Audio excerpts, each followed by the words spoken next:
Chapter 318. This is how people die. Father Ding, who was standing at the side, probably felt that he was a man. At least he mustered up a little courage and said fearfully, "Yes, yes, Milan. Back then, you were the one who said that you would save your share of rations for your brother to eat. That's why you starved to death. We only said a few words to you and didn't force you." Gu Yundong was stunned. So there were such twists and turns. It was obvious what kind of state Bien Mulan was in to make such a decision back then. The Ding couple had been complaining about her because she had been married for 4 years without getting pregnant and had to take another child with her on the way to escape. It was obvious how unpleasant the couple's words were. Intellectually, Gu Yundong knew that this was Bien Mulan's choice. But as Bien Mulan's cousin, she really wanted to strangle the two people in front of her. Go tugged at her from behind. Gu Yundong then continued, "Yes, I was the one who voluntarily saved the rations for my younger brother. But what did I say before I died? I asked you to take good care of Yuanji for me. You agreed.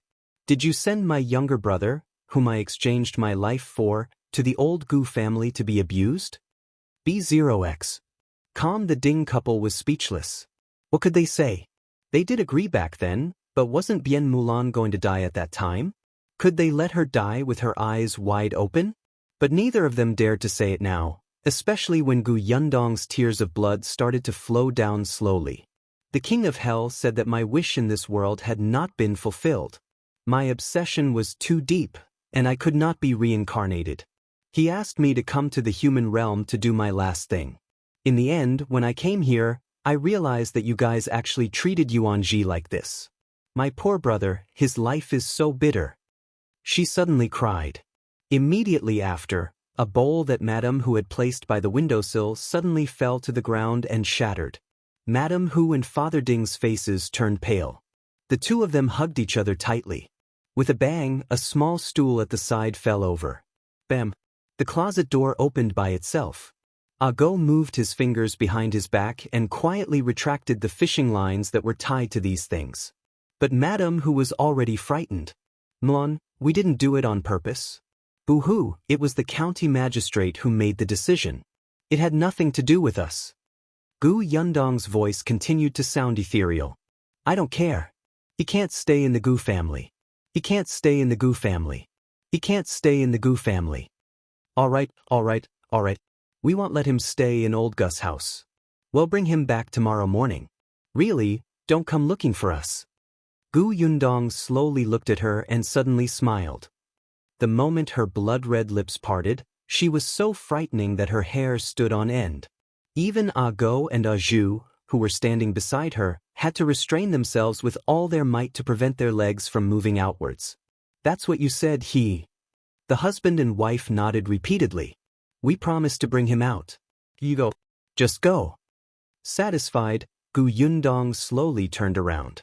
Madame Hu was about to heave a sigh of relief when she suddenly turned around and continued to smile at her. "By the way, there's something I forgot to say." What's the matter?" Madame Hu was trembling with fear. She only hoped that this ghost would finish speaking and leave quickly. She didn't even dare to look up at her face. It turned out that people were like this after they died. Chapter 319. Picking someone up. Gu Yundong smiled again and opened her bloody mouth. Before Madame Hu almost fainted, she said, "My younger brother's name is Bien Yu, not little bastard. If I find out that you call him that next time, he'll come and take you away with me." Madame Hu nodded quickly. Gu Yundong's face suddenly bled from all 7 orifices. She opened her mouth and giggled. Even her teeth were covered in blood. Madame Hu had just quietly looked up when her eyes rolled back in fright and she fainted. Mr. Ding was stunned for a moment. Then he closed his eyes and fainted. The corners of Gu Yundong's mouth twitched. She gave Go and Zhu a look, and the 3 of them left silently and quickly. B0x. Father Ding only opened one eye quietly when he could not feel any movement. There was no one in the room. The door was open, and only the wind was blowing in. He immediately went limp. His back was drenched in sweat, and he shivered violently when the wind blew. After a long time, he pushed Madame Hu away in disdain and got out of bed trembling. He walked to the door and planned to close it.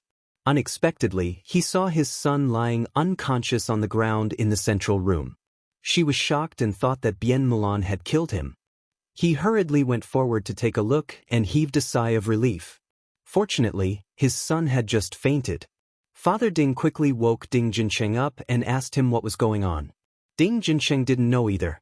He rubbed his head and said with a frown, "I just heard Mother's loud cry and quickly came over to take a look.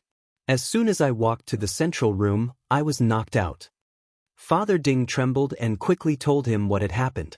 Ding Jincheng didn't quite believe it, but when he returned to his parents' room and saw the wet sheets on the bed, they were clearly frightened. The two of them quickly went forward and woke Madame Hu up. Madame Hu was still in shock. She grabbed Ding Jincheng's hand and said, "You must bring little Bien Yuanji back. You can't let him stay in the Gu family." "No." Ding Jincheng nodded repeatedly. None of them dared to sleep that night. Because Madame Hu's bed was smelly and messy, in addition to the broken bowls and fallen stools on the ground, and the open wardrobe door, everything indicated the terrifying scene that had just happened. Hence, the three of them went to Ding Jincheng's room and waited until dawn, shivering. Then, they changed their clothes and rushed to Gu village. The people of Gu village were about to go out to work when they saw the three members of the Ding family rushing over. What was going on? Was yesterday's incident not over yet? Some people who liked to join in the fun and were not important followed behind. When they saw that they were indeed going to Old Gus' house, they immediately became excited. Someone also went to inform Gu Gang. Not long after, the entrance of Old Gus' house was filled with people. When Gu Chuanzong came out and saw them, his expression immediately turned ugly. "What are you doing here?" "Grandpa, we're here to pick Yuanji up." Ding Jincheng took a step forward, his attitude exceptionally friendly and respectful. "Who's your grandpa?" Gu Chuanzong's face darkened. "But, do you want to take Yuanji away again? Yesterday you refused no matter what. Is there no end to your family's drama?" "That's right." Madame Zhao followed them out. "What do you take my Gu family for? Do you think you can say whatever you want? Get lost." Madame Hu was furious and wanted to pounce on Madame Zhao and scratch her face. Chapter 320, 5 Taels of Silver and He's Yours. However, she could not do that. She even had to squeeze out a smile and apologize. "Uncle Ent, don't be angry. We weren't clear-headed yesterday, right? We went back and thought about it for the entire night. We felt that we had let Mulan down. Yuanji was entrusted to us by Mulan. We can't just leave him in the old Gu family. We feel guilty." The members of the Gu family acted as if they had heard a joke, especially Madame Jia. She leaned against the door and laughed hysterically. "Sister-in-law Hu, why are you acting like this every day? I don't think you feel guilty. Yesterday, you said that you didn't want Yuanji. Today, you came over to ask for him again. What if you say that you don't want him tomorrow? Who can stand you making a fuss like this?" "That's right. Our Gu family is very busy. We don't have time to mess around with you," Gu Dai said loudly. The three members of the Ding family did not look good. They secretly despised him in their hearts. "Busy? You, Gu Dai, are the laziest sloth in this village." Madame Hu suppressed the anger in her heart and said with a smile, No. I promise that after we take Yuanji away this time, we won't send him back." "Who would believe you?" Madame Hu was not someone who could be trusted. B0X. Calm, the third son of the Gu family, Gu Dao, stroked his chin and suddenly said, "Sister-in-law Hu's change today is too strange. Is your family plotting something? Are you going to sell Yuanji?" Madame Chang, the third daughter-in-law, asked softly. Bien Yuanji, who had just walked out of the courtyard, was stunned. His small body shook violently, and he barely stood against the wall. Madame Jia's eyes lit up when she heard that. She rushed to Madame Hu and said, "Sister-in-law Hu, third sister-in-law is right? You want to sell Yuanji? Let me tell you, that won't do. Yuanji has met the county magistrate. Can you bear the responsibility if you sell him?" "I'm not selling him." "Who would believe you?" Madame Jia snorted coldly. "Then why are your words yesterday and today completely different? I told you I felt guilty when I went back and thought about it. Who are you trying to fool? It's fine if you want to take Yuanji away. Give us some silver. We've helped you raise him for so long. You'll have to pay for his food, clothes, and accommodation. 5 taels, take him away. Madame Jia glanced at Gu Chuanzong. Seeing that he did not say anything, she thought that he had no objections. 5 taels of silver was not a small amount. At least for now, the Ding family could only take out this much. Bian Yuanji also looked at Gu Chuanzong. After a while, he finally walked to Gu Chuanzong's side. Grandpa, are you really? Gu Chuanzong frowned and sighed. Yuanji, it's not that I don't want to raise you, but you heard it yourself. It's your sister who entrusted you to the Ding family. If you leave with the Ding family, your sister will rest in peace. Your uncle and aunt have taken good care of you recently. It's only right for the Ding family to give them some money. Bian Yuanzi's heart turned cold as he let go of Gu Chuanzong's sleeve. I should have known. Forget it. It doesn't matter. Madame who was so angry that she almost vomited blood. She glared at Madame Jia and said, 5 taels of silver. Why don't you rob me? Are you giving it to me or not? If you don't give it, Yuanji won't be able to leave with you. Madame who gritted her teeth. This be asterisk. Jia Meizi, don't force me. If you force me, I will say anything. Madame Jia raised her eyebrows. Oh, you're threatening me? Tell me, let's see what you have to say. Madame who was furious. They'll tell them about the lousy, bad, and vicious things you did. Chapter 321. How was Madame Yang injured? What did I do? I, Jia Meizi, do things openly and honorably. Don't slander me. Madame who had never seen such a shameless person. You do things openly and honorably? Have you forgotten about Gu Dajiang's wife and sister-in-law? Do you want me to tell you? Madame Jia's expression changed, but the others' curiosity was piqued. Sister-in-law who? What's wrong with Gu Dajiang's wife? Isn't she a fool? Tell us, what did Jia Meizi do? Jia Meizi panicked. She took 2 steps forward and wanted to shut Madame Hu's mouth. However, Madame Chang took a step forward and said, my second sister-in-law has always done things with a clear conscience. Sister-in-law who? Don't spout nonsense here. You're slandering my second sister-in-law and even bringing up my first sister-in-law. You have to give us these 5 taels of silver today. Otherwise, don't even think about taking Bian Yuanji away. A clear conscience? Madame who was so angry that she laughed. She pointed at Madame Jia and said, she, Jia Meizi, has a vicious heart. Back then, she was the one who smashed Gu Dajiang's wife by the river and pushed her into the water. I saw it with my own eyes. It was real. If not for that, would Gu Dajiang's wife have become stupid? As soon as she said this, there was silence. B0XO. Calm. Everyone looked at Madame Jia and Madame Hu. Back then, didn't Madame Yang fall into the river? Was she pushed down? This. Madame Jia screamed and pounced forward. She immediately started fighting with Madame Hu. You're spouting feces and talking nonsense. I'll tear your mouth apart for slandering me. She was ruthless, and Madame Hu was not to be outdone. She was much stronger than Madame Jia. After a while, she rode on her and slapped her a few times. I'm slandering you? I saw it with my own eyes. I even saw you took away the stone that hit her head and found a place to bury it. Do you want me to take everyone and dig out that stone for you to see? I didn't. You're talking nonsense. I didn't. The 2 of them fought more and more fiercely. Madame Zhao was so angry that she scolded, what are you doing? How dare you hit someone at the entrance of my Gu family? Second brother, what are you waiting for? Hurry up and pull her away. Third sister-in-law, are you stupid? Why aren't you helping? Oh. Madame Chang went over, but she didn't dare to get close.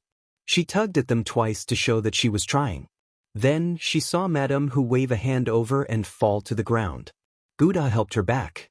Gu De wanted to help, but Father Ding was still there. Gu Gang could not stand it anymore and shouted, enough, stop fighting. As he spoke, he pointed at the onlookers and said, all of you, go up and separate them. Only then did the people from Gu village take action. One of them pulled Madame Hu, and another pulled Madame Jia. Gu Gang snorted. Gu Dajiang's family is gone. What's the use of saying this now? Gu Chuanzong, Do you want to give Bian Yuanji to the Ding family or not? If you do, you can just accept 1 tael of silver.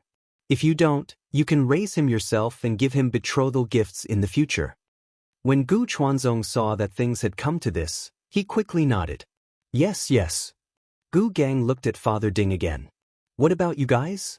The Ding family could afford 1 tael of silver, but Madame who was unwilling. However, when she thought of Bien Milan who came to look for her in the middle of the night, she could only nod. Let's give it to them. They're like a group of beggars. After giving them the money, Ding Jincheng carried out Bien Yuanji, who had become numb and didn't speak anymore. Then, he said to the Gu family, let's move his household register now. Chapter 322, finally done. Why are you in such a hurry? Well, go tomorrow. Gu Chuanzong was unhappy. Shen tugged at Gu Gang's sleeve and said softly, let's quickly finish this matter so that there won't be any complications. Gu Gang thought about it and agreed. Madame who was capricious, so he could not give her a chance to go back on her word. Hence, he glared at Gu Chuanzong and said, why tomorrow? It's still early. You can come back after you're done. As the village chief, he had to make a trip. Therefore, he walked up to Gu Chuanzong and said, give me the silver. B0XO. Calm Gu Chuanzong was stunned. Gu Gang glared at him. But, don't you need to bribe to move the household register? Dr. Gu Ttttttt could only give him the silver. After giving it to him, he suddenly realized that the Ding family should pay for it. However, Gu Gang could not be bothered with him. He got someone to get an ox cart and sat on it. Dr. Gu could only get into the car unwillingly. Ding Jincheng asked Father Ding to bring Madame Hu back to the village first. He could do this. Madame Hu wanted to follow him, worried that he would be at a disadvantage alone. However, she had just fought with Madame Jia. Her face was bruised, her clothes were torn, and her right foot was twisted. Hence, she could only remind Ding Jincheng to be more careful. Only then did Father Ding carry her back. The 3 of them staggered out of Gu village on the ox cart. Not long after they left the village, they saw a carriage parked by the roadside. There was a young man sitting on the shaft of the carriage. They did not know him. Only Ding Jincheng remained silent with his head lowered and Bian Yuanji in his arms. Gu Gang and Gu Chuanzong had a discussion curiously. Not long after the ox cart left, Xiao Qingyuan walked over from afar. Zhu lifted the curtain and jumped up. That's enough. As long as they settle the household registration. Let's go. Gu Yundong relaxed slightly and turned to look out of the window. He instantly felt refreshed. Therefore, she didn't notice Xiao Qingyuan's hesitant expression. However, before Xiao Qingyuan left, he asked Go to stay behind and instructed him to do something. The carriage did not move very fast. After all, the speed of the ox cart was limited, so they could only move slowly. After entering the county city, Gu Yundong went to the inn to see Madame Yang. Madame Yang didn't see her the entire night and was a little anxious. If Xiao Qingyuan hadn't come back to report, she wouldn't have been able to sleep at night. Now that she saw her, she quickly pulled her back. Dong Dong, I missed you so much. I miss you too. Have you eaten? Madame Yang nodded, and Gu Yundong accompanied her to talk while waiting for news from Ding Jincheng. Ding Jincheng had already entered the county office. The person in charge of household registration was the secretary, so he could be considered to know Gu Chuanzong. Now that Ding Jincheng had come personally and explained the situation, he did not make things difficult for him. However, Ding Jincheng didn't want to transfer Bian Yuanji to the Ding family. Instead, he wanted to give Bian Yuanji an independent house. Yuanji is the only son of the Bian family. He's going to carry on the family name. If he moves to the Ding family, what if things get messed up in the future? Gu Chuanzong pursed his lips. Things get messed up? Wasn't he just afraid that the child would take away his assets when he grew up? However, this was no longer his business. The 3 of them completed their household registration and walked back. However, Ding Jincheng said that he would buy clothes for Bian Yuanji instead of going with them. In the end, after Gu Gang and the other man left, Ding Jincheng led the child straight to the inn. They didn't even look at the clothing store when they passed by. Bian Yuanji thought that he had brought him here to sell him. Especially when he saw Ding Jincheng bringing him to knock on a door of the room in the inn and saw a rich lady standing inside, This thought reached its peak. Chapter 323. Your cousin Yundong. Only Gu Yundong and Madame Yang were in the room. Xiao Qingyuan and the rest had returned to their rooms. Ding Jincheng let out a sigh of relief after bringing him over. Yundong, I've brought him over. This is his household register. I'll leave it here. After saying that, he placed the thing on the table and turned to leave. Seeing this, Bian Yuanji subconsciously took 2 steps forward.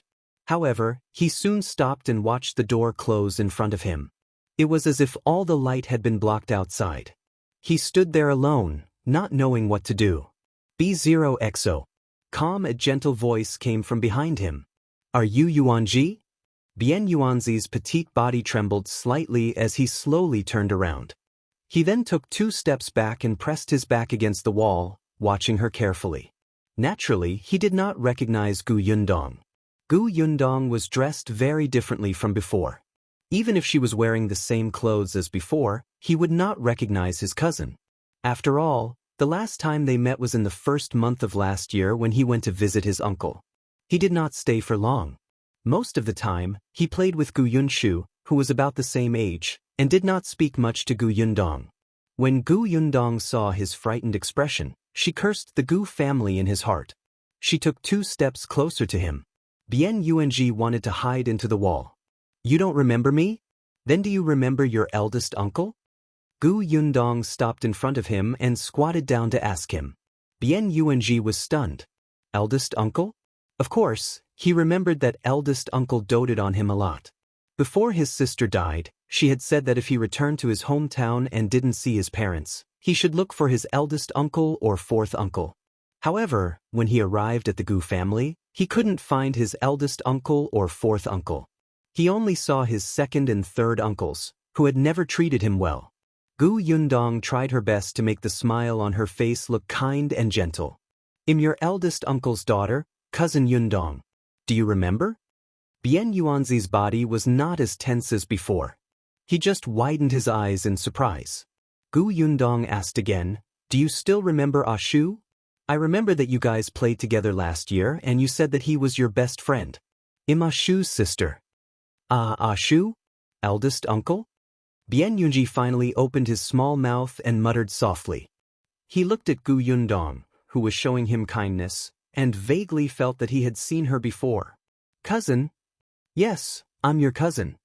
Gu Yundong smiled. My current home is very far away. It's called Yongfu Village. I came back here to look for your eldest uncle, but I couldn't find him. I met Ding Jincheng and found out that you had been sent to the Gu family and had suffered a lot. That's why I asked him to bring you out. Yunji, are you willing to go home with me? Go home. Bian Yuanzi's mind was in a mess. It turned out that she didn't want to buy him as a slave. Only then did Gu Yundong reach out and hold his tiny shoulders. She nodded and said, yes, he'll bring you back to your eldest uncle's house. Yunshu and Yunka are both there. Cousin and your eldest aunt are also there. Bian Yunji came back to his senses and nodded quickly. I'm willing to. I can work, cook, wash clothes and feed pigs. I'll go to eldest uncle's house. Is that okay? Although he was unfamiliar with his cousin in front of him, he still remembered Ashu. Even if he was asked to go over and continue working, it did not matter to him. Chapter 324. It feels like a dream. Ashu was over there. He was his best friend. When he was sad, he could talk to Ashu. Ashu did not bully and laugh at him like the other cousins of the Gu family. Gu Yundong's heart ached when she heard what he said. She tightened her grip on Gu Yundong's shoulders and slowly released her grip when she felt the thin and weak bones under her palm. You don't have to work. When you come to eldest uncle's house, you just have to take care of yourself and help do what you can when we're busy. You're our family, not a servant. Family? It seemed like a long time since he had a family by his side. B0XO. Calm, blinking his eyes, Bian Yuanji was confused and in disbelief. He felt like he was dreaming. Gu Yundong patted his head. Ashu must be very happy to see you. She stood up and held his hand as she walked towards Madame Yang, who had been standing at the side. Do you remember eldest aunt? Bian Yuanji raised his head. He had an impression of Madame Yang. Firstly, It was because Madame Yang's situation was special and he easily remembered her. Secondly, it was because she was an adult and he had to greet the elders when he went to his uncle's house. He spoke more to her. When he entered just now, he was afraid and did not dare to look around. Only now did he notice her. Madame Yang also squatted down and hugged his small body. She patted his back gently and said with a smile, "Let's go home. They'll bring you home. Don't be afraid. Dong Dong is here. Don't be afraid." Bien Yuanji suddenly burst into tears. Perhaps it was because Madame Yang was an elder, and her smile was reassuring. Her embrace was warm, and her voice also made his uneasy emotions relax. Immediately, all his discomfort and grievances surged and he could not help but cry until he was hoarse. Madame Yang was shocked. She looked up at Gu Yundong helplessly. Gu Yundong blinked at her. Madame Yang patted Bien Yuanzi's back gently. "Don't cry, don't cry. Be a good boy, don't cry." Bien Yuanji had been suffering for too long. He had been treated like livestock by his relatives in the Gu family. Now that he was in the arms of his aunt, he finally understood what it meant to have a family member. Not all blood relations could be called family. He was crying so hard that he was out of breath. Seeing that he was about to faint, Gu Yundong went forward and pulled him out of Madame Yang's arms. She wiped his face with a handkerchief. "Stop crying. It's all in the past. Are you hungry? Let's eat first. You can take a shower and sleep. We'll talk after you rest, okay?" Gu Yundong's temper was much better now, especially when facing children. She was especially patient. Yes, this was all thanks to Yunshu, Yunke, and Madame Yang. After all, these were 3 babies. Now, with the addition of Bien Yuanji, Gu Yundong suddenly felt that she had the potential to be a kindergarten teacher. She suddenly shivered and got up to open the cover on the table. The food had been prepared long ago, and now it was warm enough to eat. Bien Yuanji was indeed very hungry. He had only eaten a steamed bun last night. At the sight of the delicious food, he couldn't help but swallow hard. However, he was probably tortured by the Gu family for too long. He still asked carefully, "Can I really eat it?" Gu Yundong smiled at him. "You didn't eat much in the past. Now, you can only eat soft porridge and some light and refreshing dishes. You can slowly eat something better later." Okay. That was good too. This seemed to be plain porridge. Even old Master Gu could not eat such porridge. Chapter 325. Dog hasn't returned. Gu Yundong saw that although he nodded, he did not dare to do anything, so she scooped a bowl for him and placed it in front of him. "Eat." She also scooped a bowl for Madame Yang. Madame Yang was very happy. She took a sip happily and said to Bien Yu, "Eat quickly. After you're done, it'll teach you to solve the puzzle. The puzzle is very fun. After you finish it, you'll see Ah Shu and Kiki." Bien Yuanji was curious. What was a puzzle? He couldn't help but take a sip. Then, he felt his entire body warm up. It was delicious. More delicious than anything he had ever eaten. Updated on B0X and Zuru. Calm, he wanted to cry again. Bien Yuji hurriedly wiped his eyes with the back of his hand and continued eating with a smile. Gu Yundong got up and went out, asking the waiter to prepare a bucket of hot water. She had bought 2 sets of clean clothes and some necessities for Bien Yuanyi. Unexpectedly, when she opened the door, she saw Xiao Qingyan standing not far away, looking at the door. Gu Yundong walked over. "What's wrong? I heard crying just now." That was why he was worried. Gu Yundong's expression darkened. "It's all the Gu family's fault. It's fine. He's crying everything out." Dr. Gu was a selfish person. He didn't treat Bien Yuanji as his grandson at all. This child suffered worse than her family did back then.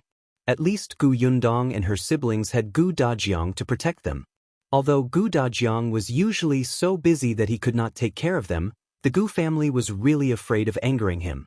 But Bien Yuanji, who didn't have his parents by his side and didn't have Gu Dajiang and 4th Uncle Gu protecting him, was almost tormented to death. They wouldn't do this even to strangers, right? Although I didn't find father this time, it's a good thing to bring Yuanji back. Older Aunt Gu had a total of 3 children. The eldest, Bien Mulan, didn't make it through the escape. The second child was a son, but unfortunately, he didn't grow up. When he was 4 years old, he died because of a fever. Older Aunt Gu had been traumatized for a long time. It was only 8 years ago that she was pregnant with Bian Yuanji. He was older Aunt Gu's only bloodline. As they were talking, the waiter came over with the cold water that was to be mixed with the hot water. Only then did Gu Yundong open the door and let them in. The two people in the room were almost full. Bian Yuanzi's stomach had shrunk due to hunger, so he was already full after eating a little bit. Although he still wanted to eat, he touched his stomach and obediently put down the spoon. It was difficult to bathe after eating. Gu Yundong showed him the new clothes and asked him to choose one. Bian Yuanji widened his eyes in astonishment as he looked at the brand new clothes. It took him a long time to touch them. The fabric was very comfortable and seemed to be very warm. It was completely incomparable to the rough clothes he was wearing. He looked up. "Are you going to let me wear them?" "Of course. Don't you like the clothes?" Bian Yuanji hurriedly nodded his head. "Yes, I do. Take a bath and change into it later." Bian Yuanji couldn't help but burst out into laughter. After eating, he even had new clothes to wear. It was as if he was dreaming.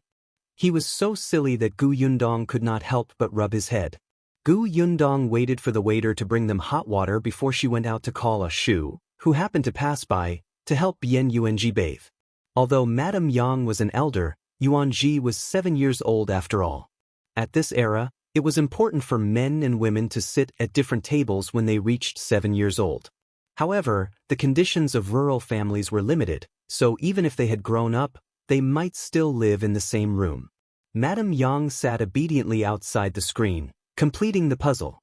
From time to time, she would say a few words to Yuanji to prevent him from feeling nervous and uneasy in the same room as the unfamiliar Ashu.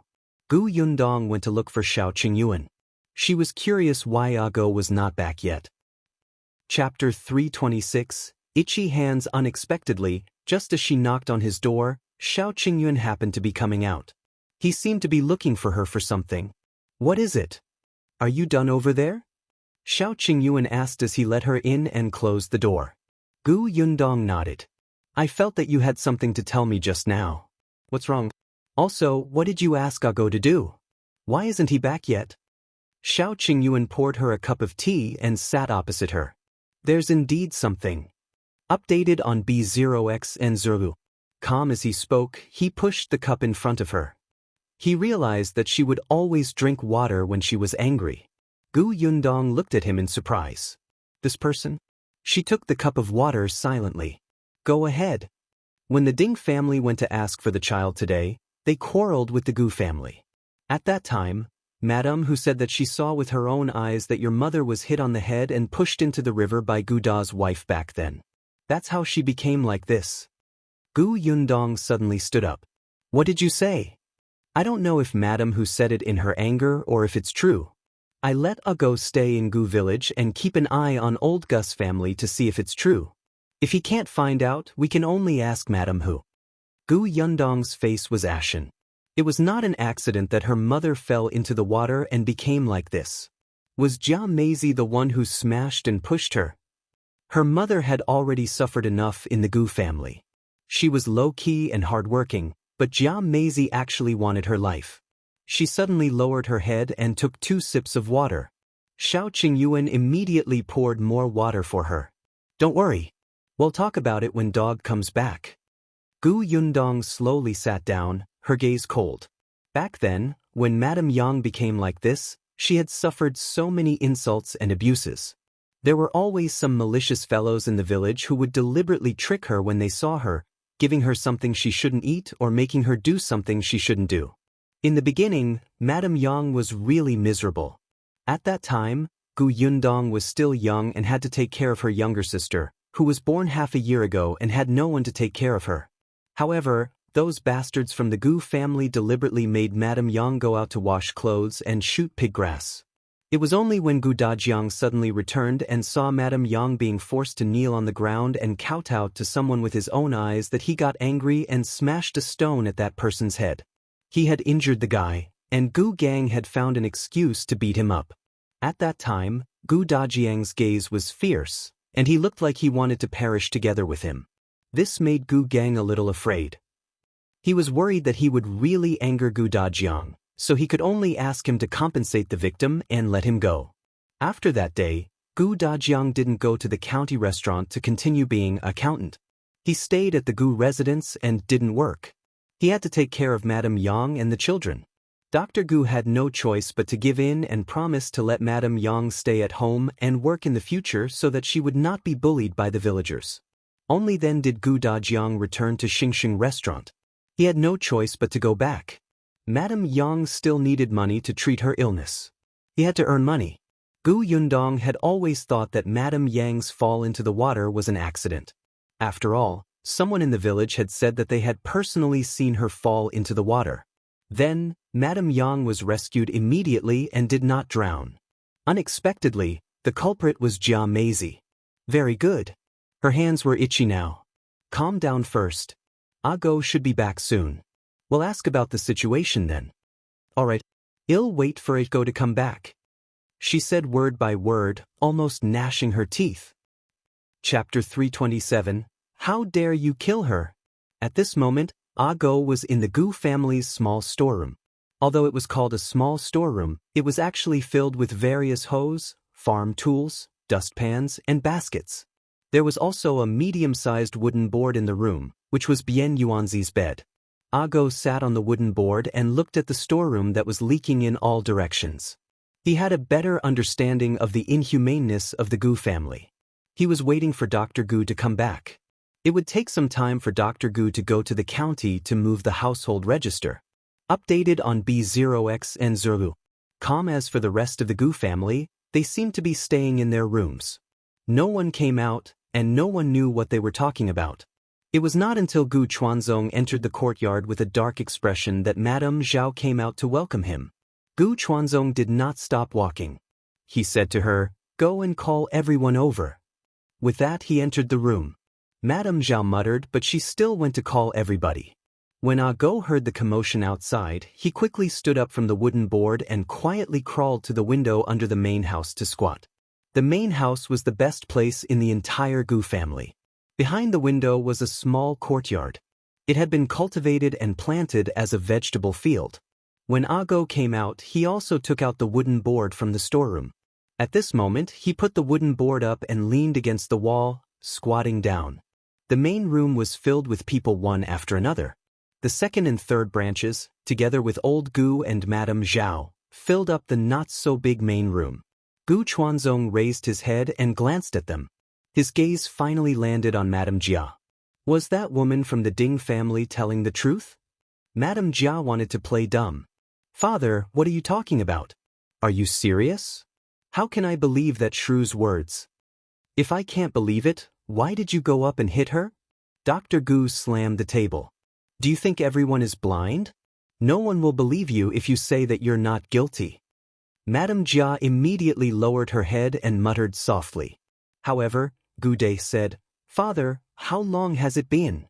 Why are you still bringing it up? Besides, eldest brother's entire family is dead. No one is here to settle scores now." The third son, Gu Dahu, glanced at him. He lowered his head and said softly, "You can't say that. That woman was shouting in front of the entire village. Even if eldest brother's family is no longer around, we can't pretend that what second sister-in-law did never happened.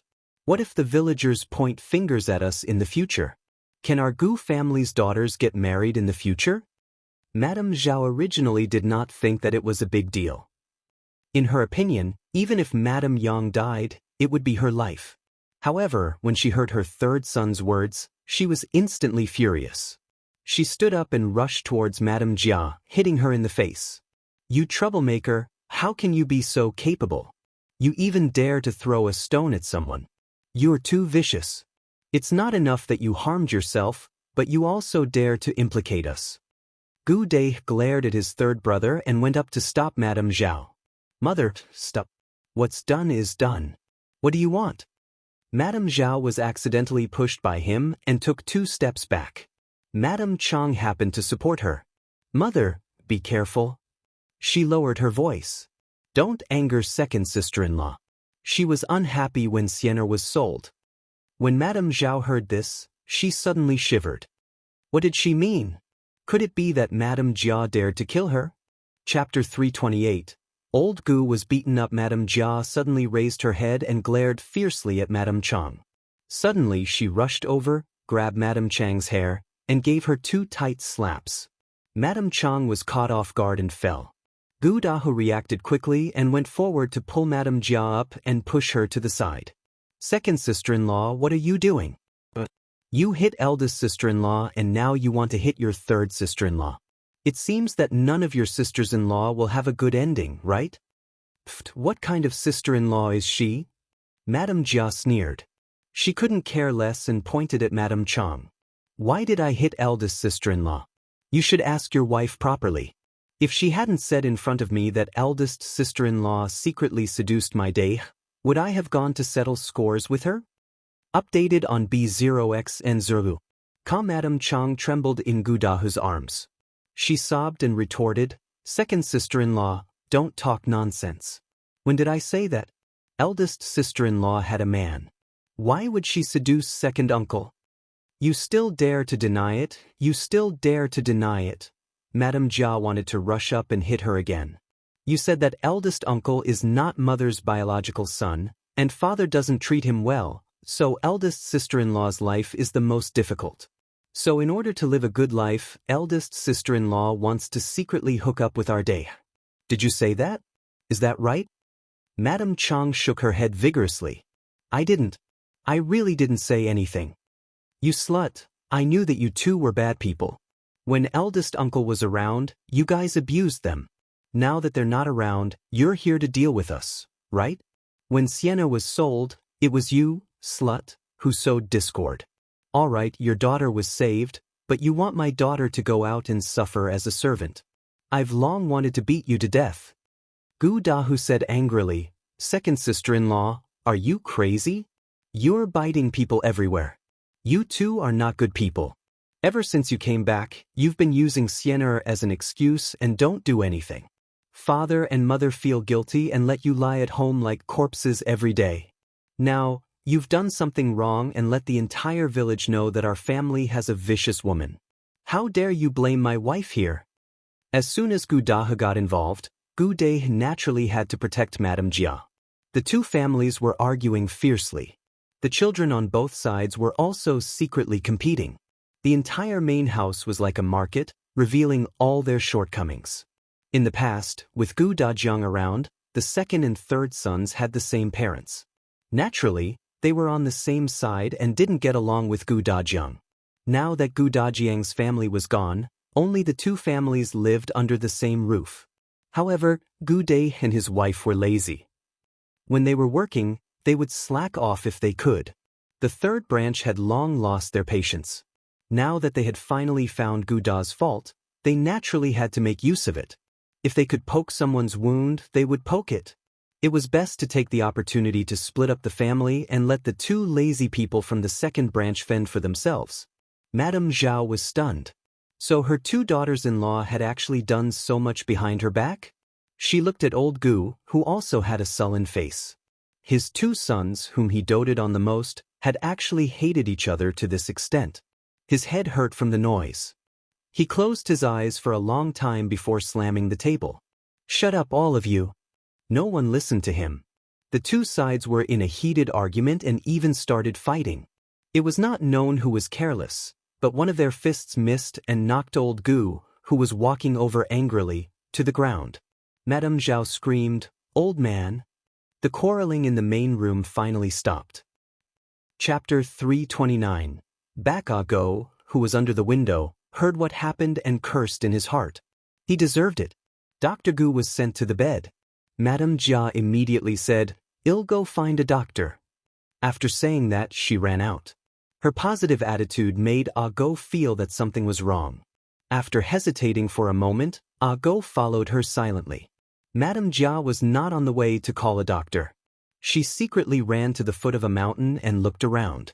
When she did not see anyone, she quickly squatted under a tree and dug. Updated on B0xN0. Not long after, a stone was dug out. Go quickly guessed that this stone should be the one that hit Madame Yang's head. Madame Jia hugged the stone and looked around. Go hurriedly hid his body. She quickly filled in the hole she had dug and stepped on it forcefully. Then she took the stone and left. She originally wanted to throw it into the river, but now that the riverside was filled with women washing clothes, she could only find a random place to throw it away. Anyway, Madame Hu only said that she saw the place where the stone was buried. Now that there were no more stones in that place, what else could she say? Only then did Madame Jia hurriedly run to find a doctor. Go waited for her to leave before he went over to pick up the stone. The stone was not big, and it had been a few years. There were no traces left on it. However, Go still tore off a piece of his sleeve and carefully wrapped the stone. Seeing that it was getting late, he hurriedly returned to Jiangyu County. Gu Yundong was sitting in the room and listening to Madame Yang humming a tune. Bian Yuanji had just fallen asleep. He didn't seem to be sleeping well. His brows were tightly knitted. It wasn't until Madame Yang hummed older Aunt Gus's tune that he slowly fell asleep. Gu Yundong tilted her head and looked at Madame Yang's confused eyes. If she returned to normal in the future and recalled the humiliations she had suffered in the past, would she be very sad and painful? However, she could not let her remain foolish forever. This was unfair to Madame Yang. When she had the chance, she would ask Dr. Song if Madame Yang could forget this unhappy memory after she was cured. Just as she was engrossed in her thoughts, there was a soft knock on the door.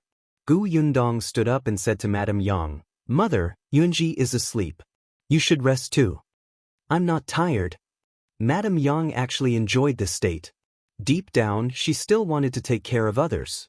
Previously, on the way to escape, she had been feeding and dressing the two children with Gu Yunka on her back. This seemed to have become her bodis memory. It was just that she had been out with Gu Yundong during this period of time and did not have Shu and Kiki by her side to take care of. Dong Dong did everything by herself, so Madame Yang was a little perturbed. Sometimes, there was a panic in the depths of her heart that she was not needed. Now that Bian Yuanji was here, she was much calmer. Actually, Gu Yundong had long noticed her state, but she could not think of a solution for the time being. After all, she really did not need her mother to dress and wash her face. Pursing her lips, she opened the door and went out. Gu Yundong guessed that Go had returned. Sure enough, when she went to Xiao Qingyuan's room, she saw Go sitting on a stool with a serious expression. In front of him was a stone covered in mud. Seeing Gu Yundong enter, Go immediately stood up. "Mississippi." Gu Yundong's gaze fell on the stone and he quickly guessed its origin. Go looked at her worriedly. He glanced at Xiao Qingyuan, who was also silent. No one knew what he was thinking. Gu Yundong had already walked to the stool and sat down. "Speak." Chapter 330. Let them have a taste of blood. Go nodded and immediately repeated what he had heard under the window of old Gus' house. His memory was extremely good, and he could almost recall everything that everyone had said. Gu Yundong listened quietly, her gaze fixed on the rock. After Go finished speaking, she even poured him a glass of water. Go felt that the latter's mood was a little strange now. He had clearly said it with righteous indignation, but the lady was so calm that there were no ripples. Updated on B0X and Zerlu. Calm only Xiao Qingyuan knew that this was the calm before the storm. Sure enough, after she took the teacup from Xiao Qingyuan and drank the water, the teacup was crushed by her. Go was speechless. Was Miss Gu that strong? He tried to exert his strength, and even the veins on his face popped out, but the teacup was still intact. Go silently put the teacup back and asked Gu Yundong, "Miss, what should we do next?" "We must teach old Gus family a lesson." "More than a lesson." She wanted them to have a taste of blood. "Tell us." "Well, do it," Xiao Qingyuan said. At the side, Go nodded desperately. Gu Yundong thought of what old Gus family had done. Old Gu cared about his face and was selfish and hypocritical. Madame Zhao was unreasonable, ruthless, and unreasonable. The second branch was lazy, vicious, and enjoyed life. The third branch was a couple who specialized in sowing discord in the dark. Coincidentally, she could deal with them all at once. Gu Yundong began to roll up her sleeves, eager to make a move. "How about this?" Gu Yundong asked the others to come in and explained many things in detail. Mao and the others nodded as they listened. In the end, their eyes lit up.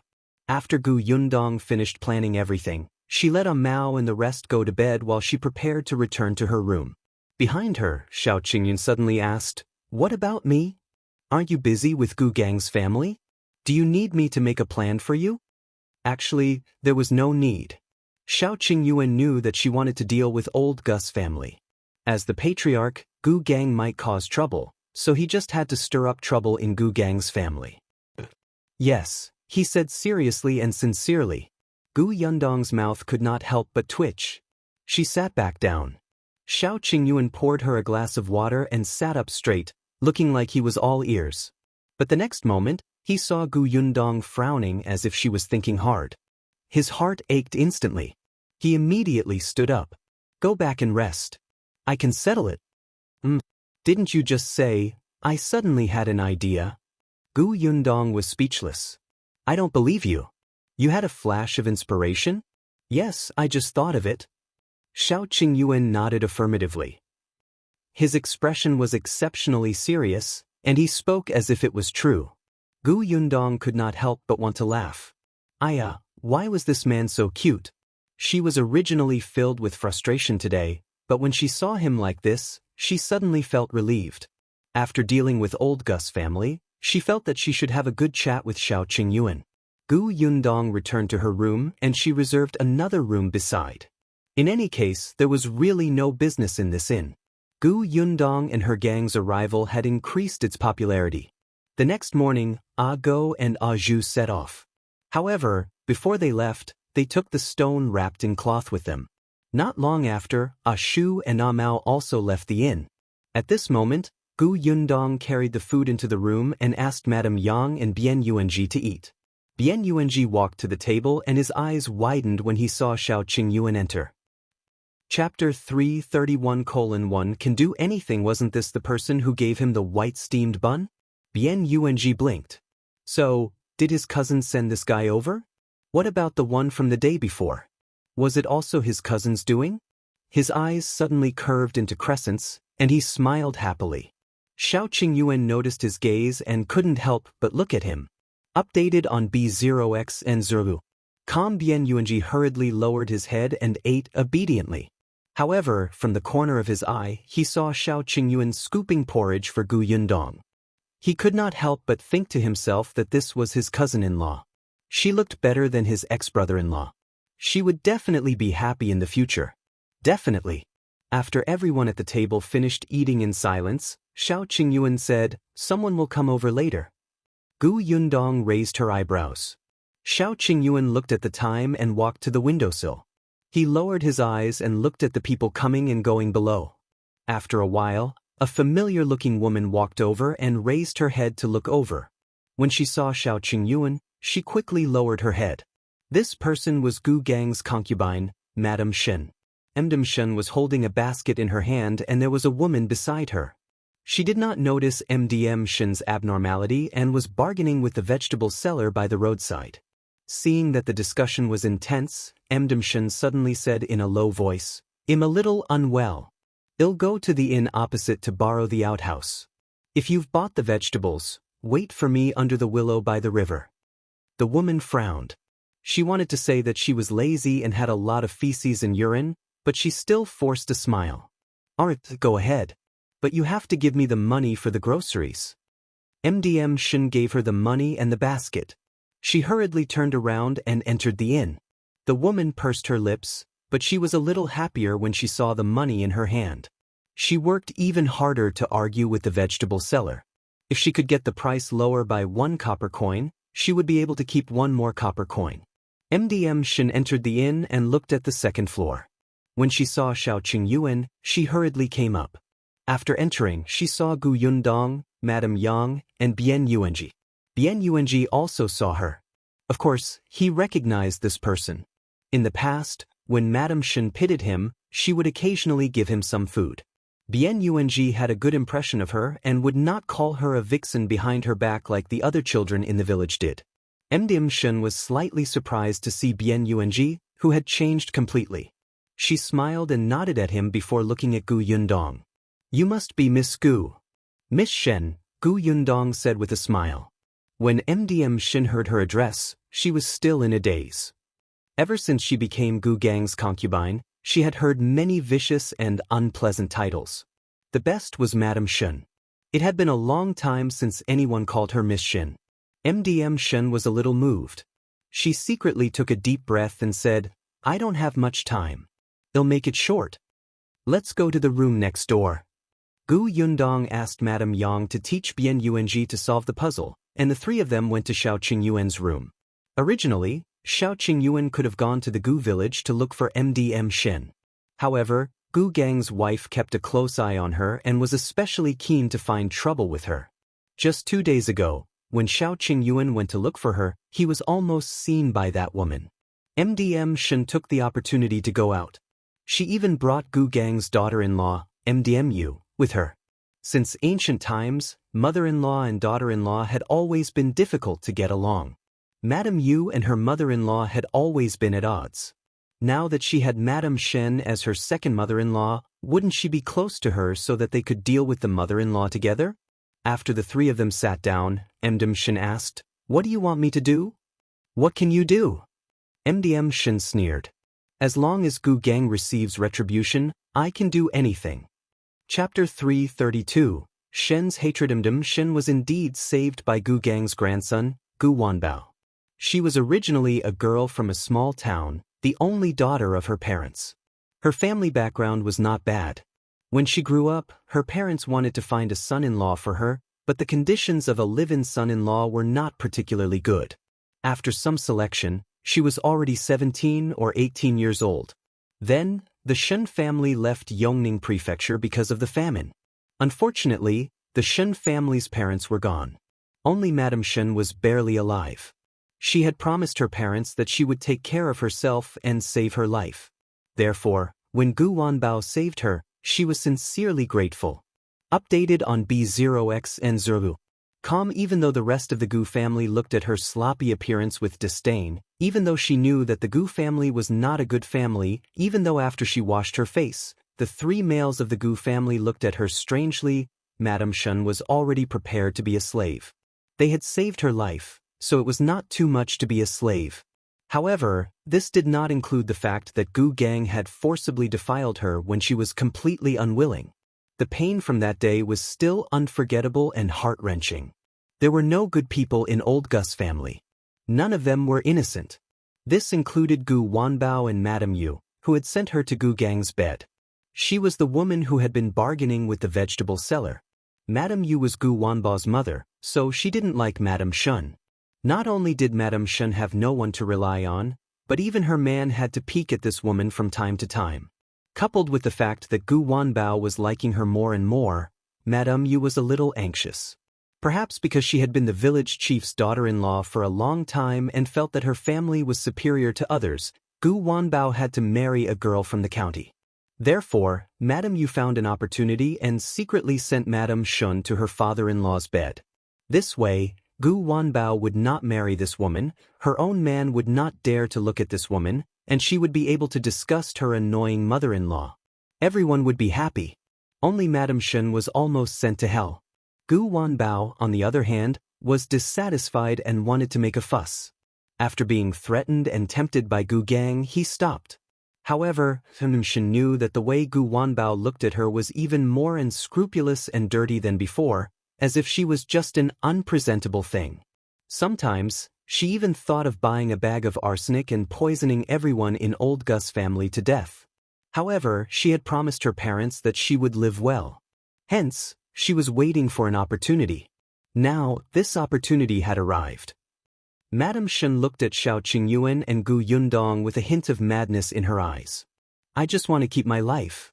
I'll do whatever you want me to do." "Then let Gu Gang and Gu Wanbao fight," Xiao Qingyuan said. Shen was stunned. Let Gu Gang and Gu Wanbao go against each other? Gu Wanbao was actually a coward. When facing Gu Gang, he could only retreat. If they were to fight, he would have to be forced into a corner. Xiao Qingyuan said, although Gu Wanbao is timid, he grew up under Gu Gang's dominance. There are some things that he doesn't dare to say. Didn't Gu Gang find a marriage for him? Let Gu Gang ruin this marriage. Gu Wanbao. Before he could finish, he was interrupted by Shen. There's no need to say anything else. I have an idea. Xianxia and Gu Yundong looked at each other.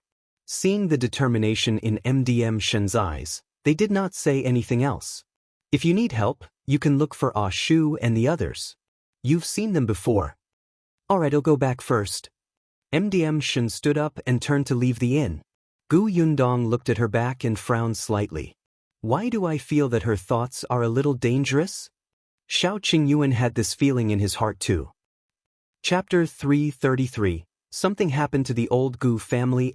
Shen returned to Yes side and smiled again. Madam, you complained impatiently. What took you so long? I've been standing here for a while. I had no choice. My stomach suddenly felt uncomfortable. I really don't know if I ate something wrong. Shen sighed and frowned slightly. She looked a little haggard. Yu immediately exclaimed, the food this morning was made by mother-in-law. Could it be that she wanted to say something but hesitated as if she was concerned. Seeing Shen's expression suddenly darken, she immediately felt happy. She loved watching these two mother-in-laws fight. Because Madame Shen was not feeling well, the two of them sped up. After hurriedly buying things, they took the ox cart back. In the end, just as they got off the ox cart at the village, they suddenly saw the doctor in town running in hurriedly. The person leading the way was actually Gu Dai. Beside them, the women in the village were discussing mysteriously. Madame Yu was a person who liked to join in the fun. She quickly ran over and asked around. The woman immediately said, something happened to Gu Dai's wife. This morning, when she carried her clothes to the river to wash them, she was suddenly knocked on the head and fell into the river. Ah! Madame Yu was surprised. Is that person still alive? She's alive. Someone downstream saw her fall into the river and quickly saved her. Speaking of which, it's strange. That person only saw Jiameizi fall into the river, but he didn't see anyone push her down. Isn't this situation exactly the same as when Gu Dajiang's wife fell into the river? Do you think Gu Dajiang's wife came back to take revenge? The person who spoke at the end lowered his voice, carrying a strange aura. When others heard this, they could not help but shiver. Don't spout nonsense. If Gu Dajiang's wife wants revenge, why didn't she come over earlier? She didn't know who hit her head.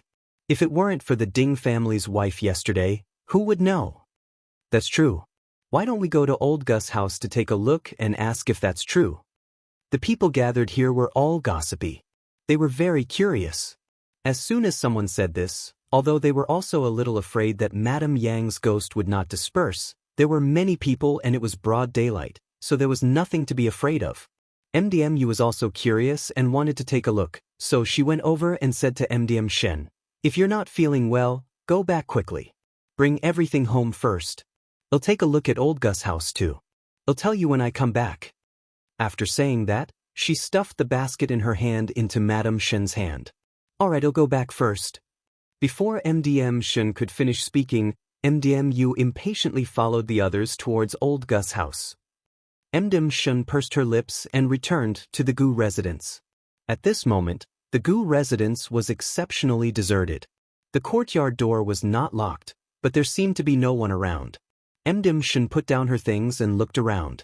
She realized that only Gu Wanbao was sleeping on the bed. The others might have gone to old Gus' house? Shen's eyes flickered slightly. She walked into the courtyard and deliberately made a loud sound. Bang! It immediately spread into the room. Gu Wanbao jolted and sat up on the bed. Frowning, he rubbed his eyes and looked out sleepily. Just as he was about to curse, he suddenly heard a low cry. Chapter 334. You're my darling. Gu Wanbao was stunned. He immediately got off the bed and looked in the direction of the voice. He saw Shen sitting in the central room with her head lowered, wiping her tears.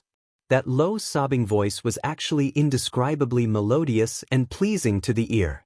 Gu Wanbao could not help but feel an itch in his heart. He looked around and saw that there was no one around, so he quietly approached her. Why are you crying? Shen seemed to be shocked. She suddenly looked up with tears in the corners of her eyes. Why are you home? She quickly wiped her tears and turned her back to him. I just came back from work and I'm tired. I'm resting in my room. In fact, he had been fooling around outside for the entire night and had only returned in the morning. After all, he was going to get married soon. At that time, it would be inconvenient for him to do anything with a wife at home. Of course, he had to go out and have a good time before he got married. He asked again, "Why are you crying?" Shen shook her head. "It has nothing to do with you." "How so? We're family now. Tell me quickly, who bullied you?" Shen sneered. "What family? Who's your family? You're getting married soon. When the time comes, your family will be another woman. What am I?" As she spoke, she started crying again. She was even sadder than before. Gu Wanbao was stunned for a moment. He carefully thought about what she meant and his eyes lit up. He smiled casually. You can't bear to leave me?"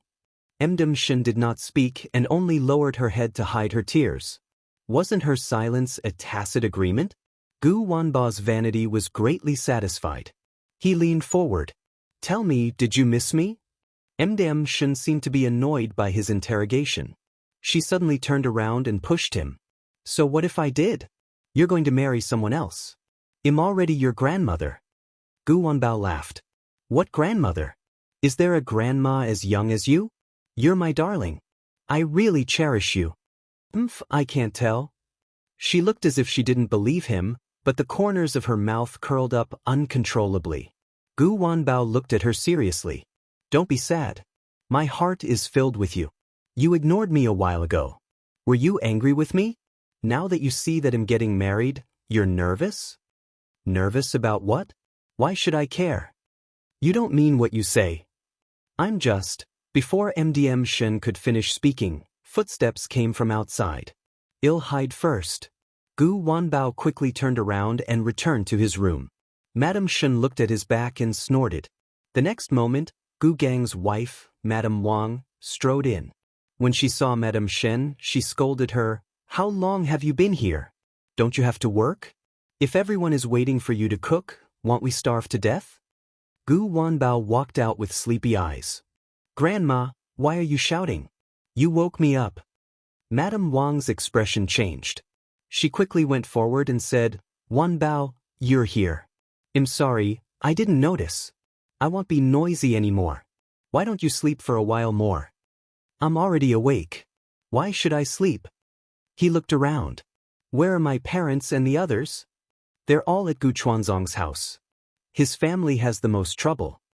Madame Wang was originally watching the commotion, but when she saw her daughter-in-law, Madame Yu, go over, she found out that they had returned from the county city and hurriedly ran back to find trouble with Madame Shen. Gu Wanba's interest was piqued. What happened to that family? It said that they encountered a ghost. It's broad daylight. Where did the ghost come from? Then I'll go take a look too. Gu Wanbao ran out.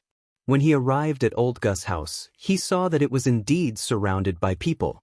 When he finally squeezed in, he heard his grandfather talking. Chapter 335, Scared to Death, Why Doesn't Your Family Ever Stop? Previously, Bian Yuanji attracted a county magistrate. 2 days ago, the Ding family's wife came to cause trouble. Today, you said that your wife encountered a ghost. Can't you live a good life? Gu Gang was very impatient. He lectured Gu Chuanzong like a grandson. Gu Wanbao listened with great interest outside. However, he was curious about what Gu Da's wife looked like after she encountered a ghost. Hence, he quietly blended into the crowd and walked towards Gu Da's room. There were a lot of people surrounding Gu Da's room and they couldn't be chased away. Everyone wanted to hear what the doctor had to say. The old doctor only took her pulse slightly and said, "She's fine. She was just shocked. She just needs to rest well." "But doctor, there's a big bump on the back of my wife's head. How can she be fine?" Update on Biomicron X0vil. Sumicronim. The old doctor glanced at Gu Dai. "You said it's a big bump yourself. It will disappear after a while. What's the hurry?"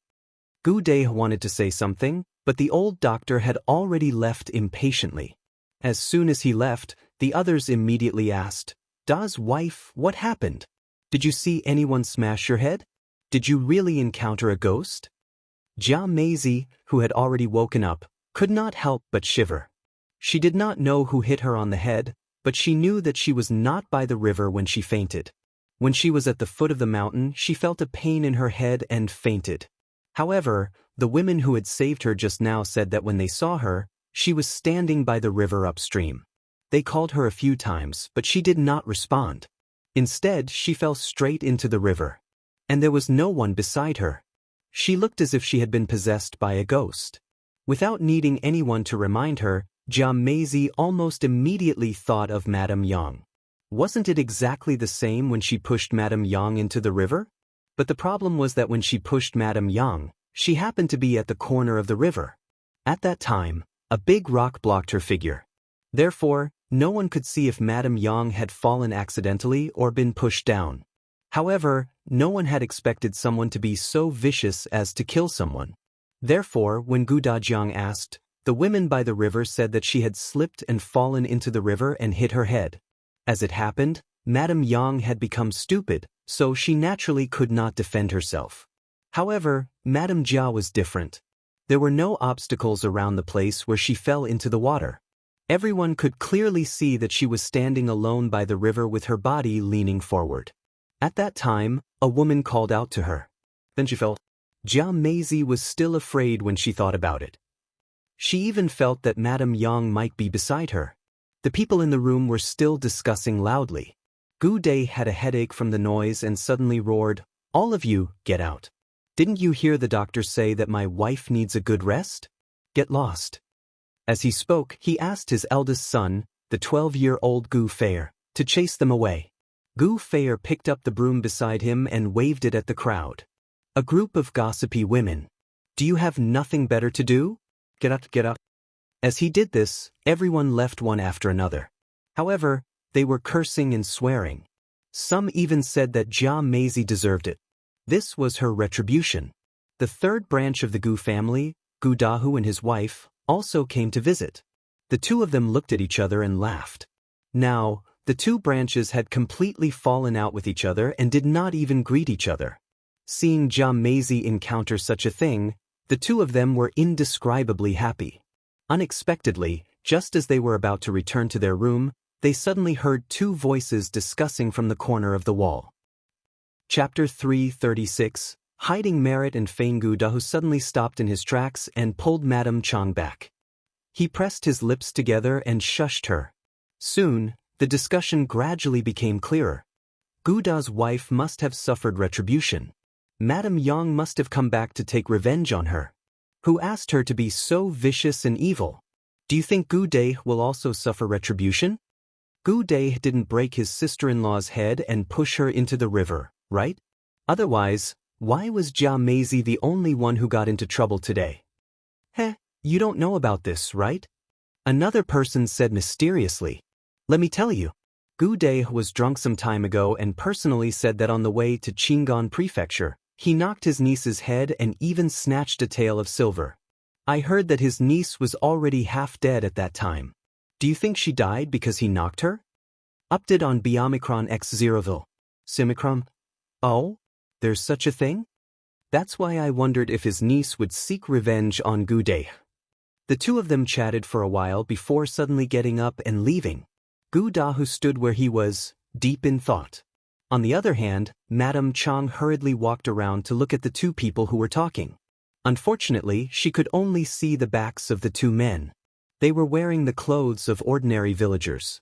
She did not know who they were. When she returned, she saw Gu Dahu's eyes shining. He pulled her back to the room and whispered, "I have an idea. Do you want to hear it?" "What is it?" "Second sister-in-law has harmed eldest sister-in-law. Isn't there a retribution now? Then second brother has harmed Yundong. Shouldn't he pay the price too?" Madame Chang was stunned. Gu Dahu cackled. Second brother wanted Yundong's life. Of course, he could not take second brother's life, but second brother's silver. The couple lowered their heads and began to discuss in detail. On the other side, A Go and A Zhu, who had been hiding, covered their mouths and laughed softly. "It's about time. Let's go back today." "Sure thing." The two of them left Gu village silently. Because of the Gu village was the combination of two villages, the other village had few people and was poor. After they returned from the wilderness, some houses could not be lived in. So some people moved to the empty houses in Gu village. Therefore, there were always strangers coming in and out of this place, so the two of them were not so conspicuous. The two of them returned to Jiangyu County and entered the inn. In the end, they only saw Ah Mao waiting for them alone. Ah Mao and Ah Shu woke up early to look at the houses in the county city.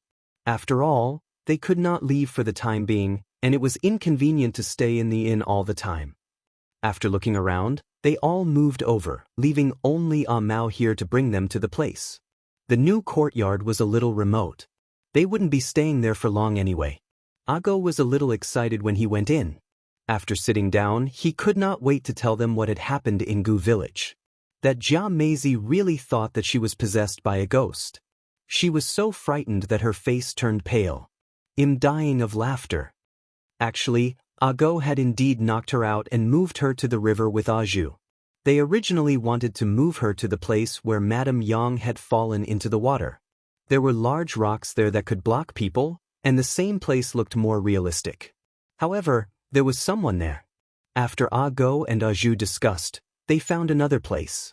At that time, Jia Meizi was tied to a rope, and the other end of the rope was pulled by Ah Zhu, who hid in a tree. Chapter 337. It must be Gu Yundong. Ah Go went into the water and stuck his head out. He grabbed Madame Jia's feet and held them in place. From afar, it was like Madame Jia was standing facing the river, her body leaning forward as if she was about to fall. However, they could not see Ah Go in the water. When they called out to Madame Jia, Ah Go untied the rope on her body and Madame Jia fell into the river. In order not to kill anyone, Ah Go even put her head aside. Then he swam to the other side and immediately changed his clothes when he got ashore. Fortunately, the weather was gradually getting warmer. Although it was still a little cold, Ah Go felt fearless. Even so, Gu Yundong still made him drink a large bowl of ginger tea to get rid of the cold. Update on Biomicron X Zeroville. Omicron, Gu Dahu and his wife should have fallen for it too. Speaking of this, everyone could not help but feel excited. Ah Mao said, "We should go to Gu village tomorrow." The next day, Ah Shu went to Gu village with the excuse of settling down. They pretended to be dissatisfied with other places and had no choice but to run back to Gu village. On the other hand, Gu Gang became even more smug and arrogant. Ah Shu said that he wanted to walk around the village first. When Gu Gang saw that there was a chance, he immediately brought him along. They walked to the entrance of Old Gus' house. Then, they heard a commotion coming from inside. "Father, there was a thief in our house. I don't have any money left in my room." The smile on Gu Gang's face suddenly fell, and he gritted his teeth in anger. Ah Shu looked inside curiously. Gu Da's loud shout had called the whole family over. When Madame Zhao heard that her house had been robbed, she immediately turned around and returned to her room. She looked at her money bag and heaved a sigh of relief. However, her expression immediately turned ugly. She came out and asked him, "You saved money? How much did you save? Was it your wife who urged you?" "Mother, why are you still talking about this at a time like this? Our house has been robbed." "Madame Zhao, robbed? Then why didn't I lose anything in my room?" "I didn't lose anything in my room either. Even the copper coin that Mother gave our bower yesterday is on the table." "It's still there," Madame Chang added. Gu Dai was stunned. What did she mean? Was he the only one who lost money in his room? Gu Dahu suddenly seemed to have thought of something and exclaimed, "Second brother, don't tell me it was also taken by a ghost? It even specially took your silver." "What did you say?" Gu Dai glared at him fiercely. Gu Dahu quickly took a step back. Why is second brother so angry? Could it be that second brother has forgotten that he snatched Yundong's money on the way to escape? "Look, she came back to take revenge on you." Otherwise, while second sister-in-law is still recuperating in her room, who would dare to go in and steal? When everyone heard this, their expressions instantly changed. It would have been fine if Jia Meizi had encountered such a strange thing alone, but now, even Gu Dai had encountered it? Well, Gu Dai felt as if his throat was choked and he could not say a word. Ah Shu, who was outside the door, clicked his tongue. A trace of embarrassment flashed across Gu Gang's face. They're all talking nonsense. There's something wrong with the brains of everyone in Old Gus family. Shu didn't say anything and turned around to go back. When they returned to Gu Gang's house, Gu Gang started to talk about the price again, but Shu did not say a word. The central room was silent for a moment. On the other hand, Mao sauntered out again. When no one was around, he walked to the kitchen. Seeing that Shen was alone, he quickly went in and said, "Miss Shen, my lady asked me to tell you something." Chapter 338. Something happened to old Gu again. Shen looked out. Madame Wang had gone to the toilet and was not back yet. She took a step forward and asked, "What is it?" Mao said, "My lady said that there are many ways to take revenge. If this path doesn't work, well, find another one.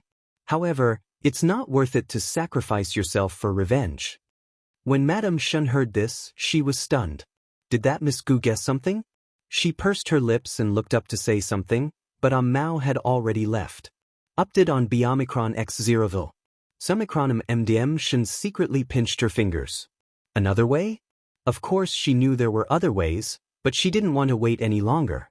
She would not throw herself in. "Why are you standing at the door? Did you do something wrong? Did you secretly eat something?" Madame Wang's voice suddenly sounded in her ears. Madame Shen was pushed by her and instantly lowered her eyes to hide the disgust in the corners of her eyes. She did not say a word. However, Madame Wang refused to give up. "Why are you acting like this again? All right, there's a piece of meat missing. You must have eaten it secretly. I knew that you're not a good person. I was only gone for a while. Your hands and feet are dirty, right?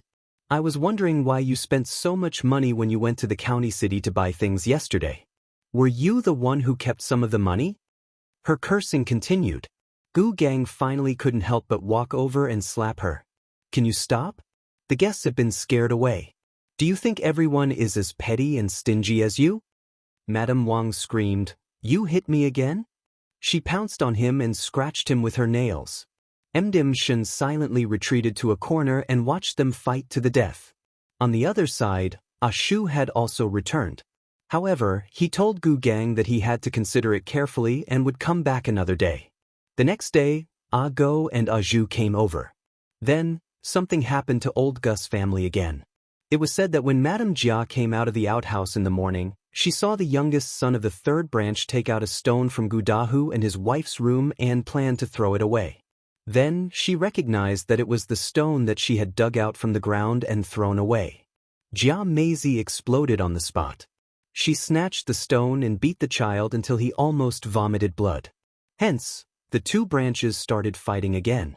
Madame Jia insisted that it was Gu Dahu and his wife who had smashed her head, not Madame Yang's ghost at all. Of course, Gu Dahu and his wife did not admit it. They felt that Madame Jia was deliberately slandering them because the second branch had lost money and wanted to extort a sum from them. Old Gu and Madame Zhao were in a terrible fix. Not to mention stopping the fight, they were even injured. The villagers were all watching the commotion. Only then did they realize that Madame Chang, who looked soft and weak, actually had extraordinary combat strength. She pressed Madame Jia down and beat her up until she cried like a ghost. On the third day, Mao and Shu came again, so something happened to old Gu's family again. The two branches of old Gu's family wanted to split up, but old Gu refused. Madame Zhao said that they wanted to follow third brother. This was because she knew that her second son and wife were lazy and greedy. Moreover, she had sold Gu Xianxia previously. Madame Jia must have a grudge against them. Gu Dai did not want to take care of this couple either, so he agreed readily. However, the condition was that they had to share more of the family assets as compensation for Gu Xianxia. Madame Zhao said that she did not have money. When no one was paying attention, Gu Feier secretly ran to the third branch's room to search for silver. He actually found 8 taels of silver. The Gu family was stunned, and Madame Zhao was even more dumbfounded. She had only saved 15 taels of silver for so many years. Chapter 339. The end of the old Gu family. Gu Dai leaned over to take a look and realized that one of the pieces of silver looked very familiar. When he took a closer look, he immediately recognized it. Wasn't this his? He remembered that when he went to exchange for copper coins, the silver fragments were in this shape. At that time, he even joked that the silver fragment was twisted too uniquely, and the two gaps were a little symmetrical. Gu De rushed up on the spot and hit Gu Da. He scolded him for being a thief and wanted to send him to the officials. He scolded his brother's wife for being a murderer and trying to murder Madame Jia. The two branches started fighting again. This time, even the children were involved. Old Gu shouted at the top of his lungs. No one listened to him at all. Madame Zhao cried even louder. Many things in her house had been smashed. On the fourth day, Ah Go and Ah Zhu came again. Then, something happened to old Gus' family again. The fifth day, the sixth day, the seventh day, on the eighth day, old Gus' family's two branches had already reached a point where they could not get along. The villagers seemed to be watching the show every day. Gu Gang wanted to interfere, but he realized that Gu Wanbao had been making things difficult for him recently. The two of them had quarreled several times, and he had even said that he did not want to get married. The rumors had even reached the ears of his future in-laws. Gu Gang was already in a terrible fix over his own family's matters, so how could he have the time to pay attention to old Gus' family's situation? By the time he came back to his senses, something had already happened to old Gus' family. It was said that Jia Meizi had suffered too much during this period of time. It was mainly because they were at a disadvantage every time they fought with the third branch. The third branch's couple were good at secretly scamming people. Others did not expect their martial arts to be so strong. If they fought, the second branch would always lose. Update on Biomicron x Zeroville. Semicronim that day, when Jia Meizi saw the eldest daughter of the third branch, anger surged. She thought about how her Xianxia's life was still unknown and how she worked like a slave for others. How could the daughter of the third branch enjoy life at home? At that time, her eyes were bloodshot. She stuffed the 12-year-old girl's mouth and put her into a sack and brought her to the county city. On the way, someone saw that something was wrong with her and noticed that Madame Chang was looking for someone. They roughly guessed it and told Madame Chang. Madame Chang rushed to the county city in a hurry and happened to see Madame Jia planning to sell her daughter to a brothel. Her eyes were about to split open as she went up and started fighting. It was true that Madame Jia could not defeat her, but Madame Chang had to protect her daughter, so she was at a disadvantage. Unexpectedly, Madame Jia took the opportunity to tear off her clothes and expose most of her body in public. Who were the people in the brothel? They were all despicable men. Madame Chang was stunned and her mind went blank. In the end, it was her daughter who escorted her back. After Madame Chang returned, there was something wrong with her and she was in a daze. The doctor said that her brain had been hurt and was afraid that she would be like this in the future. However, Madame Zhao even said that she was embarrassing and wanted Gu Dahu to divorce Madame Chang. Gu Dahu was so angry that his entire body was trembling. He pushed Madame Zhao and almost made her fall. He rushed into the kitchen, grabbed a knife, and ran to the second branch's room. Madame Jia was trembling in fear. Gu De naturally went to stop her, and the knife slashed his wrist. The tendons in Gu Da's hand were broken, and his right hand was completely crippled. However, Gu Dahu did not give up. He steeled his heart and cut off the tendons in Gu Da's left hand. Old Gus' house was covered in blood. When old Gu and Madame Zhao rushed in, they saw Gu De lying in a pool of blood with a scream. Madame Jia was knocking Gu De away. Then she picked up the knife that he had dropped on the ground and slashed his leg. Old Gu collapsed to the ground. The last thought in his mind was, if I had known this would happen, I wouldn't have sharpened the knife yesterday. Chapter 340. The godlike Gu Yundong. The villagers were shocked by such a huge incident. Madame Chang went crazy. Gu Da's hands were crippled and Gu Dahu broke his leg. Madame Zhao wanted to sink Madame Jia into the pond. When Gu Gang heard this, he almost fainted. By the time he arrived at the Gu residence, the entire courtyard was filled with tragic cries. The villagers hired 2 doctors, but their medical skills were not very good. They could only stop the bleeding and save their lives. As for curing them, that would be too difficult for the doctors. Gu Gang went to look for old Gu. The latter sat weakly in Gu Dahu's room with his back hunched. It was as if a lot of white hair had grown out of his head in an instant. His vitality had been sucked out of him, as if he had aged many years. Madame Zhao was in Gu Da's room. She got someone to grab Madame Jia and shouted at the top of her lungs, "Get rid of her and sink her into the pond." It was all this scourge's fault. All her fault. If it weren't for her, Madame Chang wouldn't have gone crazy, and third son wouldn't have been so angry that he cut off second brother's tendons. In the end, Madame Jia even cut off third brother's legs. Their two strong laborers, her two sons, were ruined. Destroyed. You're a jinx. Since you married into our family has never lived a good life. Well, sink her into the pond. Her screams could be heard clearly by everyone outside, including old Gu and Gu Gang. Update on Biomicron X Zeroville. Omicronum Gu Gang frowned and asked him, "What do you think?" Old Gu wiped his face and looked at his third son on the bed, then at Madame Chang, who was sitting at the head of the bed in a daze. In the end, he thought of his second son who was also lying down and sighed heavily. Karma. It's all karma. As he spoke, he got up and bent down to go to the second branch's room. He said to Madame Zhao, whose eyes were still fierce, "Let second daughter-in-law stay."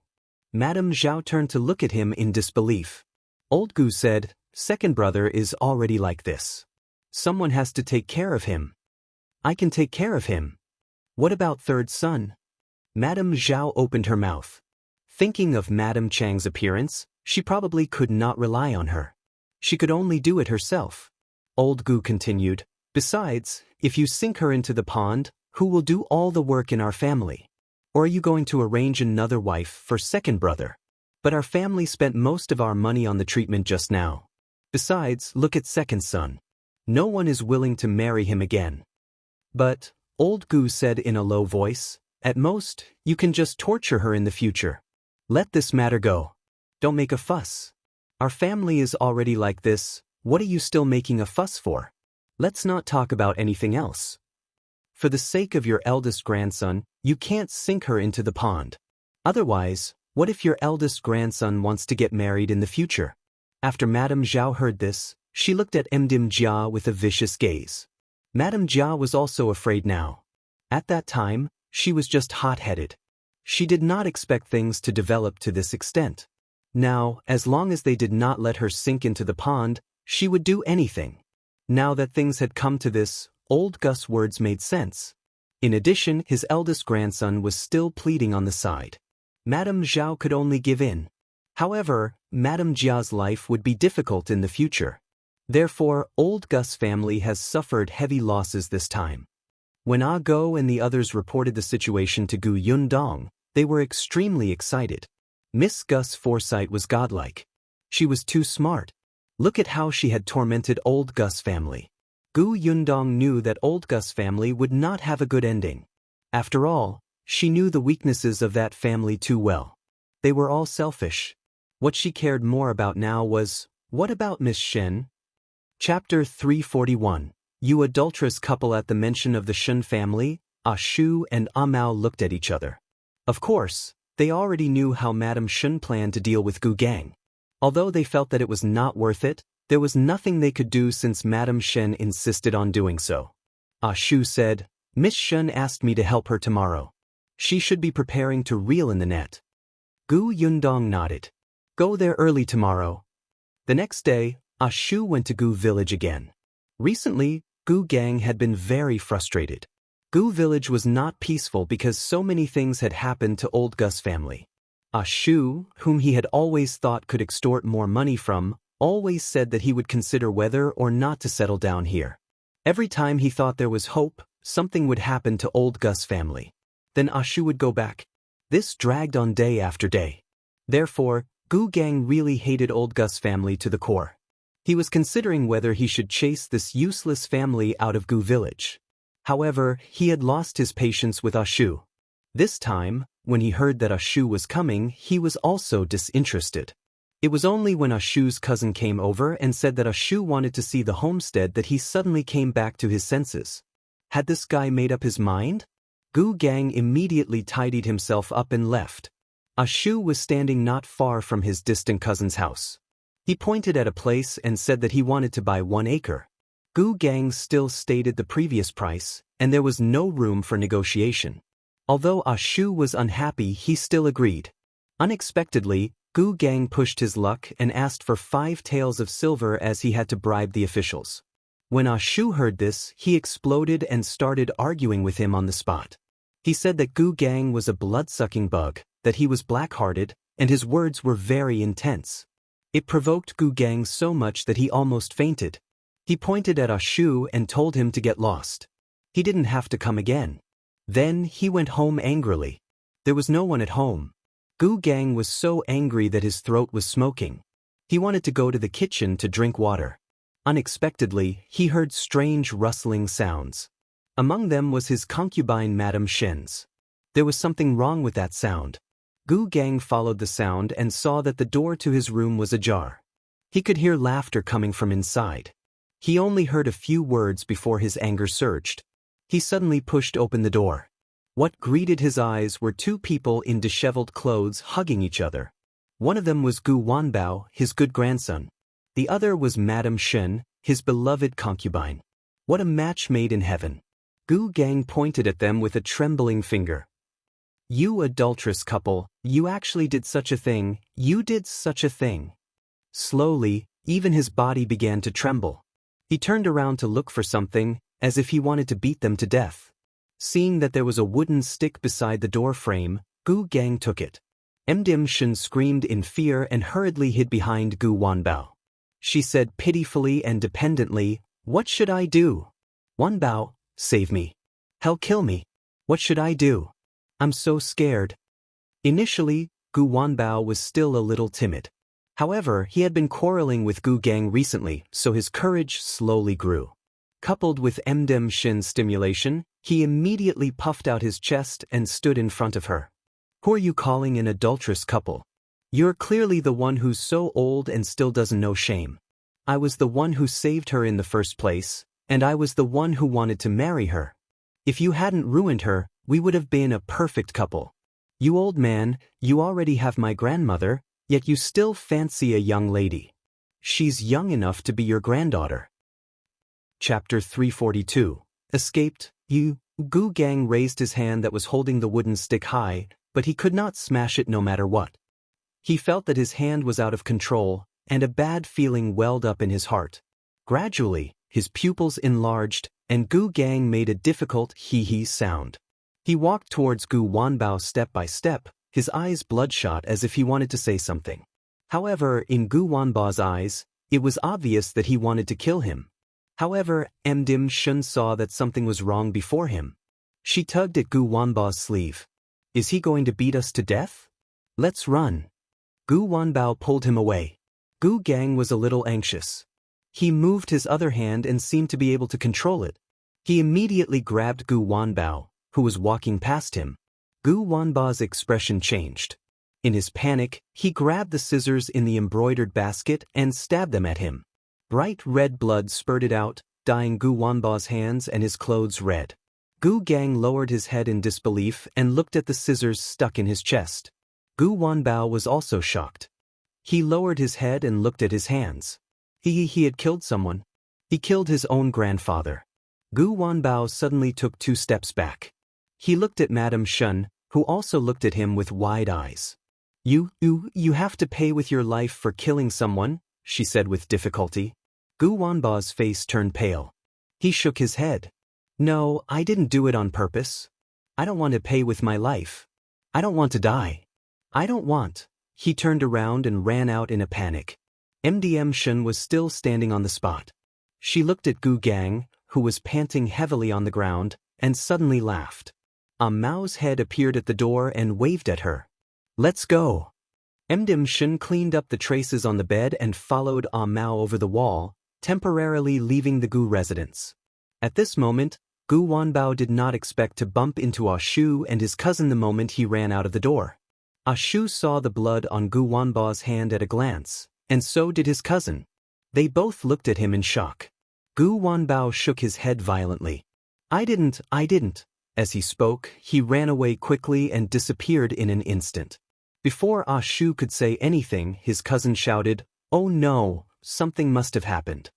She ran into the house first and searched around. In the end, she found the person lying on the ground in Gu Gang's main room, covered in blood. Screams instantly resounded throughout the entire Gu family. Not long after, people arrived one after another. Madame Shen also came in with a basket. When she saw that her house was surrounded by people, she asked in surprise, "What's wrong? Why are they all gathered at our door?" When someone saw her coming over, he immediately said, "Oh, you're back. Something happened at your house. Your man was stabbed by his grandson. Blood is everywhere." "What?" MDM Shen's basket fell to the ground and she ran in without saying anything. Gu Gang's bed was filled with people.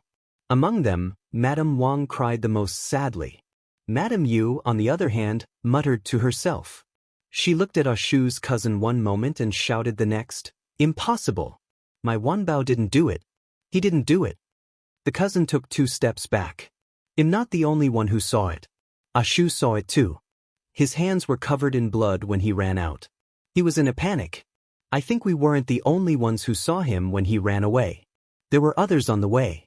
Why don't you ask?" "I don't believe it. I don't believe anyone until Wanbao is found." Chapter 343, A Stroke, Then Go and Find Him.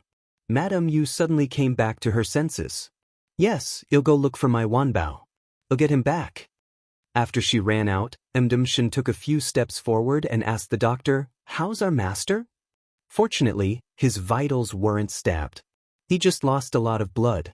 However, he suffered a huge shock and fell ill. He had a stroke. He has to be taken good care of in the future. The doctor shook his head and sighed. A stroke? Everyone was stunned. Madame Wang stopped crying. She lowered her head and looked at Gu Gang, who could not even speak. She was a little stunned. How could this be? How could he have a stroke? What would they do in the future? When the villagers heard this news, they were inexplicably happy. Although Gu Gang was the chief of Gu village, while most chiefs were doing it for the benefit of the family, only Gu Gang was focused on his family's money and even sucked blood from his clansmen, which had long caused everyone to be dissatisfied. Unfortunately, the position of the patriarch was not so easy to shake. At that time, most of the elders were on Gu Gang's side. After all, there were benefits to be gained. Fortunately, when they fled, a few elders did not survive. Gu Gang's influence weakened immediately, and after he returned, he gradually lost his power in Gu village. Therefore, even Gu Gang's appearance did not work when old Gus' family was in trouble. Now that he was paralyzed, it was simply a joyous occasion. The news spread quickly. Not long after, many people came to their house one after another. Among them was a middle-aged man who had gradually gained prestige in the village. This person was ambitious. He was from the neighboring village. When they escaped from the famine, most of the people in his village were mobilized together. This person was the leader. After returning, the 2 villages merged. He knew that the chief of Gu village was not a good person and had always wanted to pull him down. The villagers from his previous village all supported him. As for the people of Gu village, they were like a pot of loose sand now, without any cohesion. With the excuse that Gu Gang was not qualified to be the chief of Gu village, he told the town about the matter and then reported it to the county. After that, the head of Gu village changed hands. In just one day, so fast that Gu Gang's family did not even have time to react, their family had gone from the high and mighty village chief's family to one that no one liked. When the new village chief heard about Gu Gang's case, he reported the suspect, Gu Wanbao, to the police. The police was also searching for Gu Wanbao. Madame Yu went out to look for her son for a day, but she couldn't find him. When she returned, she realized that the sky had changed. The entire Gu family was filled with a gloomy atmosphere. Only MDM Shen slept soundly. Gu Yundong was quite satisfied with this result. As long as MDM Shen felt that it was fine, she would naturally be fine. About 10 days had passed since the start of her plans for Gu village. The Gu family was finished, and so was Gu Gang. Gu Yundong thought that it was time to go back and meet her younger siblings. She was already starting to miss them. Her mother was playing with the puzzle over and over again, almost to the point of erasing the patterns on the puzzle. However, before leaving, she still asked Bian Yuanji, "We will be leaving here in 2 days. Is there anywhere you want to go?" She thought that after leaving this time, they might not have a chance to come back again. She asked him if there was anywhere he wanted to go and would bring him there before they left. Bian Yuanji was stunned. He lowered his head and replied after a while, "Yes." Chapter 344. Meeting Madame Hu. Again, Bian Yuanji wanted to take a look at his home. Ever since he came back from the desert, he stayed in the Ding family for a few days before being sent to the Gu family. Until now, he had never returned to the warm home where his parents and sister used to live. Gu Yundong immediately agreed. She also wanted to take a look. The Bian family was a little far away. After leaving the county city, they had to pass by Gu village and the Ding family's Shangbei village. After passing another village, they arrived at his house. Her eldest uncle Bian Han's parents had passed away a few years ago. His family had never had many children. Bian Yuanzi's only close relative was Bian Han's sister, who had long been married off. Unfortunately, he did not return after escaping. Wuxia village was not big and was poorer than Gu village and Shangbei village. After the disaster, it was even poorer and there were not many people left in the village. When they saw Gu Yundong and the rest, they looked over curiously. It was only when they saw them going to the Bian family that they suddenly remembered. Wasn't he the child from the Bian family? The Bian family had long been in shambles. When they left previously, they had taken everything they could. Those that could not be taken away had probably been plundered long ago. However, looking at the familiar room and environment, Bian Yuanji was still very happy. After the joy, her heart ached. Her sister was gone and she would never come back. She did not know where her parents were or if they were still alive. Gu Yundong looked around and realized that there were some wood carvings in the corner. These were all made by her uncle. Eldest uncle used to be a carpenter. Unfortunately, he had only learned it for a short period of time, so he could only make some trinkets for a living. Gu Yundong took a piece of cloth from the carriage and laid it on the ground. She placed the small wooden carvings on it.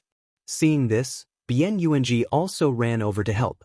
Now that he could eat and wear warm clothes, he felt much stronger. After packing the small wooden carvings, he carried them on his back. Unexpectedly, as soon as he stepped out of the door, he saw a few people surrounding him. A young-looking woman asked him, "Yuji, is it you?" Bian Yuanji still remembered this person. She was the aunt next door. He immediately put down his things. "Aunt Li, it's me. I heard that you went to your grandpa's house. Why you back?" The two villages were far apart, so Auntie Li really didn't know what kind of life he was living. Although she knew that his family and his grandfather's family did not have a good relationship, she did not expect it to be so bad. Bian Yuanji looked at Gu Yundong, then turned around and said, "I'm not at my grandpa's house anymore. I'm out. Auntie Li, I'm leaving. I might not come back in the future." Aunt Li was stunned. She looked at him, then at Gu Yundong and MDM Yang. She did not ask further. She just sighed and said, "No matter what, it's good to be alive. It's not easy to have a full meal these days. You're a good child. Take good care of yourself." Based on Bian Yuanzi's current attire, he seemed to be doing well. He should be living a good life. Bian Yuanji nodded at Aunt Li with a smile. He now had a cousin and his aunt, Ah Shu and Kiki. He was very good. Picking up the cloth bag on the ground, Bian Yuanji walked towards the carriage. Unexpectedly, halfway there, he suddenly saw someone walking over. As soon as Bian Yuanji saw that person, he recalled a bad memory. He turned around and ran towards Gu Yundong, holding her hand nervously. Only then did Gu Yundong look up at Madame Hu was walking over. Madame Hu was also surprised. She looked at Bian Yuanji and was speechless for a long time. Chapter 345. A little familiar upped by Boxn0. Simicron Madame Hu called out to him tentatively, "Nini?" She couldn't be blamed for not being sure. It was mainly because Bian Yuanji was too different from what she had seen before. Who would have thought that in just 10 days, this person would become a completely different person? It seemed that he had indeed lived a good life. Madame Hu felt a little jealous. When Ding Jincheng came back that day, she panicked when she didn't see Bian Yuanji. She thought that Ding Jincheng had really sold him after getting him back from old Gus family. Wasn't he just out of the tiger's den and into the wolf's den? Wouldn't Bian Mulan look for him in the middle of the night? At that time, Madame Hu cried and asked Ding Jincheng to bring him back. Unexpectedly, Ding Jincheng said, "Didn't you dislike him? Then wouldn't it be good if I sent him to a family who wanted to adopt him?" Madame Hu almost went crazy with anger. "I don't like him. But what can I do? What if his sister comes to me in the middle of the night to take my life? Mother, Mulan just doesn't want Yuanji to suffer.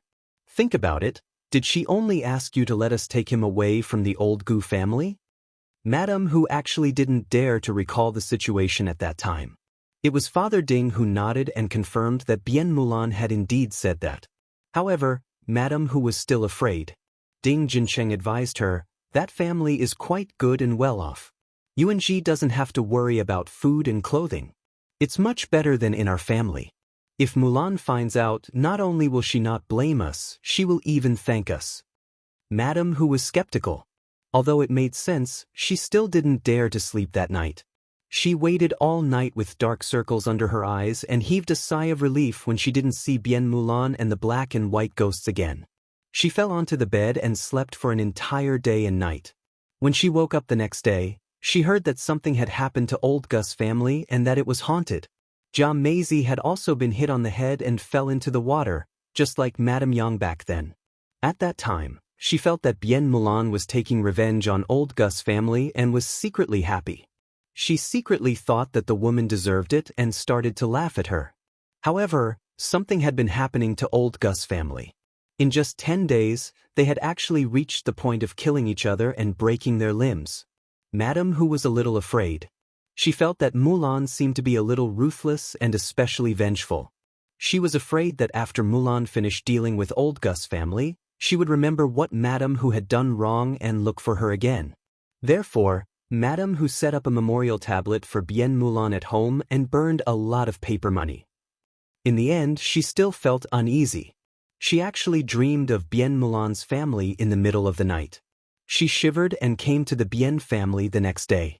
She wanted to clean the house for the Bien family so that Bien Mulan could stay at her maternal home if she had nothing to do and wouldn't scare them again. He didn't expect to see Bien Yuanji here. Bien Yuanji still looked like he was living a good life. Madame Hu shifted her complicated gaze away from him and looked at Gu Yundong. Then she was stunned. This woman looked a little familiar. Have we met before? Gu Yundong did not like Madame Hu. Initially, she did not want to talk to her. Unexpectedly, Madame Hu remembered it herself. By the way, it's at Xianxia restaurant, right? You asked my Jincheng about something, right? Gu Yundong was a little surprised. He did not expect Madame Hu to have such a good memory at her age. Madame Hu was a little jealous. Her Jincheng knew such a rich family first, but she didn't expect Bien Yuanji to take advantage in the end. Gu Yundong nodded slightly and said to Bien Yuanji, "Let's go." Yeah. Madame Yang also held Bien Yuanji's hand and said, "Don't be afraid. Dong Dong will protect you." Madame Hu was stunned. Why did this person's words sound? Chapter 346. That's Gu Dajiang's wife upped by Boxn0. Omicron Madame Hu watched as the three of them got into the carriage, but her brows furrowed slightly. It was only when their carriage disappeared into the distance that she came back to her senses. She strode towards Auntie Li's house and asked her, "Hey, do you know who the person with Yuanji is?" Auntie Li shook her head. "How would I know?" She didn't really want to bother with Madame Hu. Besides, she really didn't know. She had only said a few words to Yuanji. That girl looked very noble. How could a poor family like hers dare to look at the girl? Seeing that she could not find out anything, Madame Hu was a little angry. At this moment, she could not be bothered to go to the Bien house. She turned around and ran home. When she saw Ding Jincheng chopping firewood, she hurriedly pulled him over and asked him very seriously, "Tell me honestly, who exactly is the person who adopted Bien Yuanji?" Ding Jincheng was taken aback, and his gaze drifted a little. "Didn't I say it already? It's just a kind-hearted family who pitted Yuanji. Don't lie to me." Madame Hu suddenly shook off his hand and said angrily, "I met them all today. Not only did I meet Bien Yuanji, but I also met Gu Dajiang's wife." Yes, the woman who spoke like a child was Gu Dajiang's wife. Of course, she recognized Madame Yang. It was just that the Madame Yang she saw today was too different from before. Not only had she gained weight, but her face had also become better and her clothes were neat. She didn't dare to look at her anymore. It was only when she heard Madame Yang's words that she suddenly connected the two of them. However, Madame Hu could not believe it no matter what. Still, along the way she was certain that it was Madame Yang, who was the woman holding Bian Yuanzi's hand. Ding Jincheng saw that his mother had seen them, so he did not hide it anymore. He pursed his lips and said, "That person is Yuanzi's cousin." "Cousin? She's eldest Uncle Gu Dajiang's daughter." Pissed, Madame Hu's eyes widened. Gu Dajiang's daughter? Madame Yang's daughter? No wonder Madame Yang was also there. She frowned tightly. Gu Dajiang's daughter was back, and she looked rich. She returned to Jiangyu County, but she didn't show up. She didn't go back to Gu Village, but only asked you to bring Bian Yuanji out? Ding Jincheng nodded. Yes, she knew that Bian Yuanji wasn't doing well. The Gu family didn't like him, so she took him away. She doesn't live in Jiangyu County? Ding Jincheng still nodded. Madame Hu lowered her head and thought for a moment. Suddenly, she clapped her hands and smiled. Then she turned around and left. A bad premonition flashed across Ding Jincheng's mind. He suddenly pulled her back. "Mother, where are you going?" "Where am I going? Haha, I'll go to old Gus' house." Madame Hu gloated. "They extorted a tael of silver from me and tortured me. Do you see that? Old Gus' eldest granddaughter is so promising now. She clearly came back, but she doesn't even enter the house. Haha, isn't that hilarious?" "Mother, hey, don't stop me. If old Gu finds out, he'll definitely regret it and die. I have to tell them that their rich granddaughter came back and took Bian Yuanji away without even looking at them. Ha, I want to laugh when I think of old Gus' face when he hears that." Madame Hu was extremely excited. She just wanted to see the world in chaos. She struggled free from Ding Jincheng and wanted to leave. Chapter 347. I'm not scaring you. Ted by BX and Zerdo. Xiamikronim, however, when Ding Jincheng heard her words, he broke out in cold sweat. He hugged her and dragged her back. Mother, don't go." Not only did he drag Madame Hu back to the house, but he also locked the door. Madame Hu was furious and pinched his hand desperately. "Why are you stopping me?" "Mother." Ding Jincheng pressed her down on the chair and said with a serious expression, "If you want me to lose my limbs, go ahead." Madame Hu, who was about to hit him, paused and looked at him in surprise. "What do you mean?" "Mother, have you forgotten what happened to old Gus' family recently?" Ding Jincheng took a deep breath and lowered his voice. "I suspect that the eldest daughter of the Gu family is behind old Gus' family's matters." "Huh." Madame Hu's eyes widened, as if she didn't believe it. How is it possible for a girl who didn't even dare to speak loudly in the past to do that? "I'm not scaring you," Ding Jincheng said. "In the past she didn't dare to speak loudly, but now she does. Don't forget that at Xingxing restaurant that day, other than her, there was a man who looked powerful and influential. Now that the eldest daughter of the Gu family has a backer, she's more confident. The last time she saw me, her gaze was so terrifying that I was afraid of her." Madame Hu was stunned. There did seem to be a man. She thought of the Gu Yundong she had seen today. Her gaze was indeed a little scary. She slowly calmed down, but she still couldn't believe it. But didn't the second and third branches of old Gus' family fight between themselves? That's why I find it scary. Ding Jincheng did not expect them to be involved, but the last time he passed by Gu Village and saw Go, he found it strange. Bian Yuanji had already been sent back, so why would this person who had been with Gu Yundong appear? When he heard that something had happened to old Gus' family and that it was very tragic, he could not help but shiver. He did not even dare to go to the county city during this period of time. Mother, think about it. Why didn't anything happen to old Gus' family earlier or later? Why did something happen as soon as Yuanji left? Why did Gu Yundong stay in Jiangyu County even though she had already rescued Bian Yuanji? Why did old Gus' family get into trouble, and even Patriarch Gu became like that? These people all have a grudge against Gu Dajiang. As Ding Jincheng spoke, he couldn't help but swallow his saliva. I suspect that the Gu girl came back this time to take revenge. Gu Dajiang must have died. Perhaps his death is related to old Gus' family, so when she becomes capable, she comes to find trouble with old Gus' family.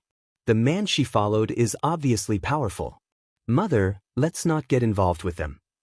Otherwise, we won't have a good life either. He had been thinking a lot these past few days. The more he thought about it, the more he felt that this was the case. He even suspected that his parents' encounter with a ghost had something to do with her. Madame Hu was stunned when she heard this. However, when Ding Jincheng said that, his tone was scary, making one's hair stand on end. She glared at him. Then I won't go? Don't go. Madame Hu wanted to laugh at old Gus' family, but when she thought of the miserable state of old Gus' family, she decided to forget it. What if this woman realized that they were bad to Bien Mulan and Bien Yunji? Gu Yundong did not know that Madame Hu had almost gone to Gu village to announce her return, but it did not matter even if she did. The Gu family was already in such a state. So what if they knew that she was the one who did it? Chapter 348, Preparing to Bid Farewell You. TED by BX and Zerlu. Simicron. Now that the matters here were almost resolved, since his father was not here, Gu Yundong was prepared to go back. She gave the owner of Xianxia restaurant more than 10 caddies of white sugar and asked him to pay more attention to Gu village. If Gu Dajiang or his aunt and uncle returned, he would tell them that she was safe and that she and the family were at the Xuanhe prefecture. Gu Yundong had left him the address of Aunt Kes' house in the prefectural city of the Xuanhe prefecture. This was to prevent old Gus' family from running to Yongfu village to cause trouble when they heard the news. Secondly, there were many people going to the prefecture capital, so it would be easier to find Aunt Kes' house. Originally, she had wanted to leave Niet Song's address. After all, Aunt Ku was now staying in Yongfu village. If she liked that place, Gu Yundong also wanted her to continue staying there. Otherwise, it would be too difficult for her to live alone. However, Niet Song's family was wealthy. If her father and the rest went over, they might not be able to see Nye Kong. It was better to leave Aunt Kes' address. When the time came, she would have to trouble the neighbors to keep an eye out. The owner of Xianxia restaurant liked white sugar very much and had a good relationship with Gu Dajiang. He agreed without hesitation. When everything was settled, Gu Yundong began to pack her luggage and clothes. She had not stayed here for long, so she did not have many things. However, he bought a lot of trinkets for Madame Yang and Bien Yuanji as a memento. Just as she was packing her luggage, there was a knock on the door. Mao's voice came from outside the door. "My lady, Miss Shen is here." Gu Yundong was stunned. She opened the door and saw Madame Shen standing outside. She was dressed in dark green clothes and looked a little haggard. When she saw Gu Yundong, her smile was very gentle. Gu Yundong glanced at the bag on her back and was a little surprised. "What are you? I'm here to bid you farewell." Gu Yundong let her in and poured her a glass of water. "Farewell? Where are you going? Will old Gus' family let you go?" It was early in the morning and still a little cold outside. Madame Shen took a sip of hot water and felt much warmer. She smiled. "So what if they won't let me go?" Gu Gang could not even speak. He stared and drooled all day. Madame Wang wanted to detain her as a slave. Now that Gu Gang was no longer supporting her, Madame Wang wanted to bully her to death, but she was no longer obedient. As for Madame Yu and her husband, they were still trying their best to find out where Gu Wanbao was. Didn't Madame Yu use such a despicable method to send her to Gu Gang's bed because she was afraid that Madame Shen would pester Gu Wanbao? Now, Madame Shen would let her have a taste of losing her son. Madame Shen was overjoyed and her smile became brighter. "Back then, when Gu Gang wanted to take me in as his concubine, I lied and said that I had lost my household registration certificate. In fact, I had been hiding it all along. When Gu Gang wanted to go to the government office to get me a new one, I thought of a way to delay it until now. Although I'm his concubine on the surface, I'm still a good citizen. Even if I escape, they can't do anything to me." Although the refugees had been back to their hometown for some time, because the two villages had merged, many household registrations were still unclear, so she was not an exception. Gu Yundong admired her. "Then where do you plan to go?" "I'll just go home." Madame Shen sighed faintly. "I remember you saying that your home is in a town on the other side of Feng County, right? Feng County is not close to here. It could even be said that it was far away. After leaving Jiangyu County, they had to pass through the Yongning Prefecture. Why don't you wait for another day? We'll give you a ride. We have to pass by anyway." Chapter 349. A Favor You. Ted by BX and Zerdo. Concubine was stunned for a moment before she lowered her eyes and thought about it. To be honest, she was indeed a little worried about traveling alone. Originally, she had planned to look for a caravan after bidding farewell to Gu Yundong and see if she could hitch a ride. It would be great if she could be with Gu Yundong. Hence, she nodded and agreed. Thank you. Then I'll take you to your room to rest. We'll leave early tomorrow morning. Yeah. Gu Yundong brought her to the room next door. That room was empty and just needed to be tidied up. When Shen was working, Gu Yundong went out. Unexpectedly, as soon as she walked out of the courtyard, she saw Mao and the other three pushing each other towards her. Gu Yundong stopped in her tracks and glanced at them. The four of them immediately straightened their backs. However, their eyes did not stop rolling for a moment. Anyone could tell that they wanted to say something but hesitated. Gu Yundong entered the central room and said, "Do you have anything to say to me?" The four of them quickly walked in and looked at each other. After a while, Mao, who was the boss, said, Miss, we want to beg me for something." Beg me for something? Gu Yundong was surprised. Why did it sound so serious? She couldn't help but sit up straight. Go ahead. Well, miss, can you bring us back to the Xianxia prefecture? Gu Yundong could not help but be stunned. She blurted out, Brother Xiao didn't say that he wanted to take you away? Brother Xiao? Xiao Qingyuan, who had just stepped through the door, suddenly stopped in his tracks. This was the first time he had heard her call him Brother Xiao. Why did it sound so nice? Xiao Qingyuan couldn't help but smile. He tried his best not to laugh out loud. He cleared his throat and strode into the central room. Gu Yundong turned her head and saw him. She looked at the spring breeze on his face in confusion. What happened? Why was he so happy? Xiao Qingyuan silently walked to a chair at the side and sat down. He picked up his teacup and drank his tea quietly. Continue chatting. He pretended that he didn't exist. She could continue to call him Brother Xiao. Gu Yundong felt that there was something strange about him. They were talking about him and he was present. How could they continue chatting? However, Mao could still continue. He said, Young Master Xiao said that it's up to you whether we stay or leave. Xiao Qingyuan nodded slightly. Gu Yundong was speechless. Didn't you bring them from the prefectural city? He had already ordered them around for so many days. Had he not decided if he wanted to take them away? Gu Yundong could not help but rub her forehead. He pointed outside and said, Go pack your things. Buy everything you need. If you need money, ask Xiao Qingyuan. All right. The four of them immediately cheered up and skipped out of the door. Xiao Qingyuan was a little disappointed. Why did she call his name again? Mao quickly poked his head in. Young Master Xiao, Xiao Qingyuan could only stand up and leave expressionlessly. Gu Yundong looked at his back and was puzzled. Why did it feel like he was a little disappointed? Could it be that he did not want to bring Mao and the other three along? No way. Didn't he say that Mao and the others were very smart? If they were nurtured well, they would be his right-hand men in the future? Moreover, they had already done bad things together.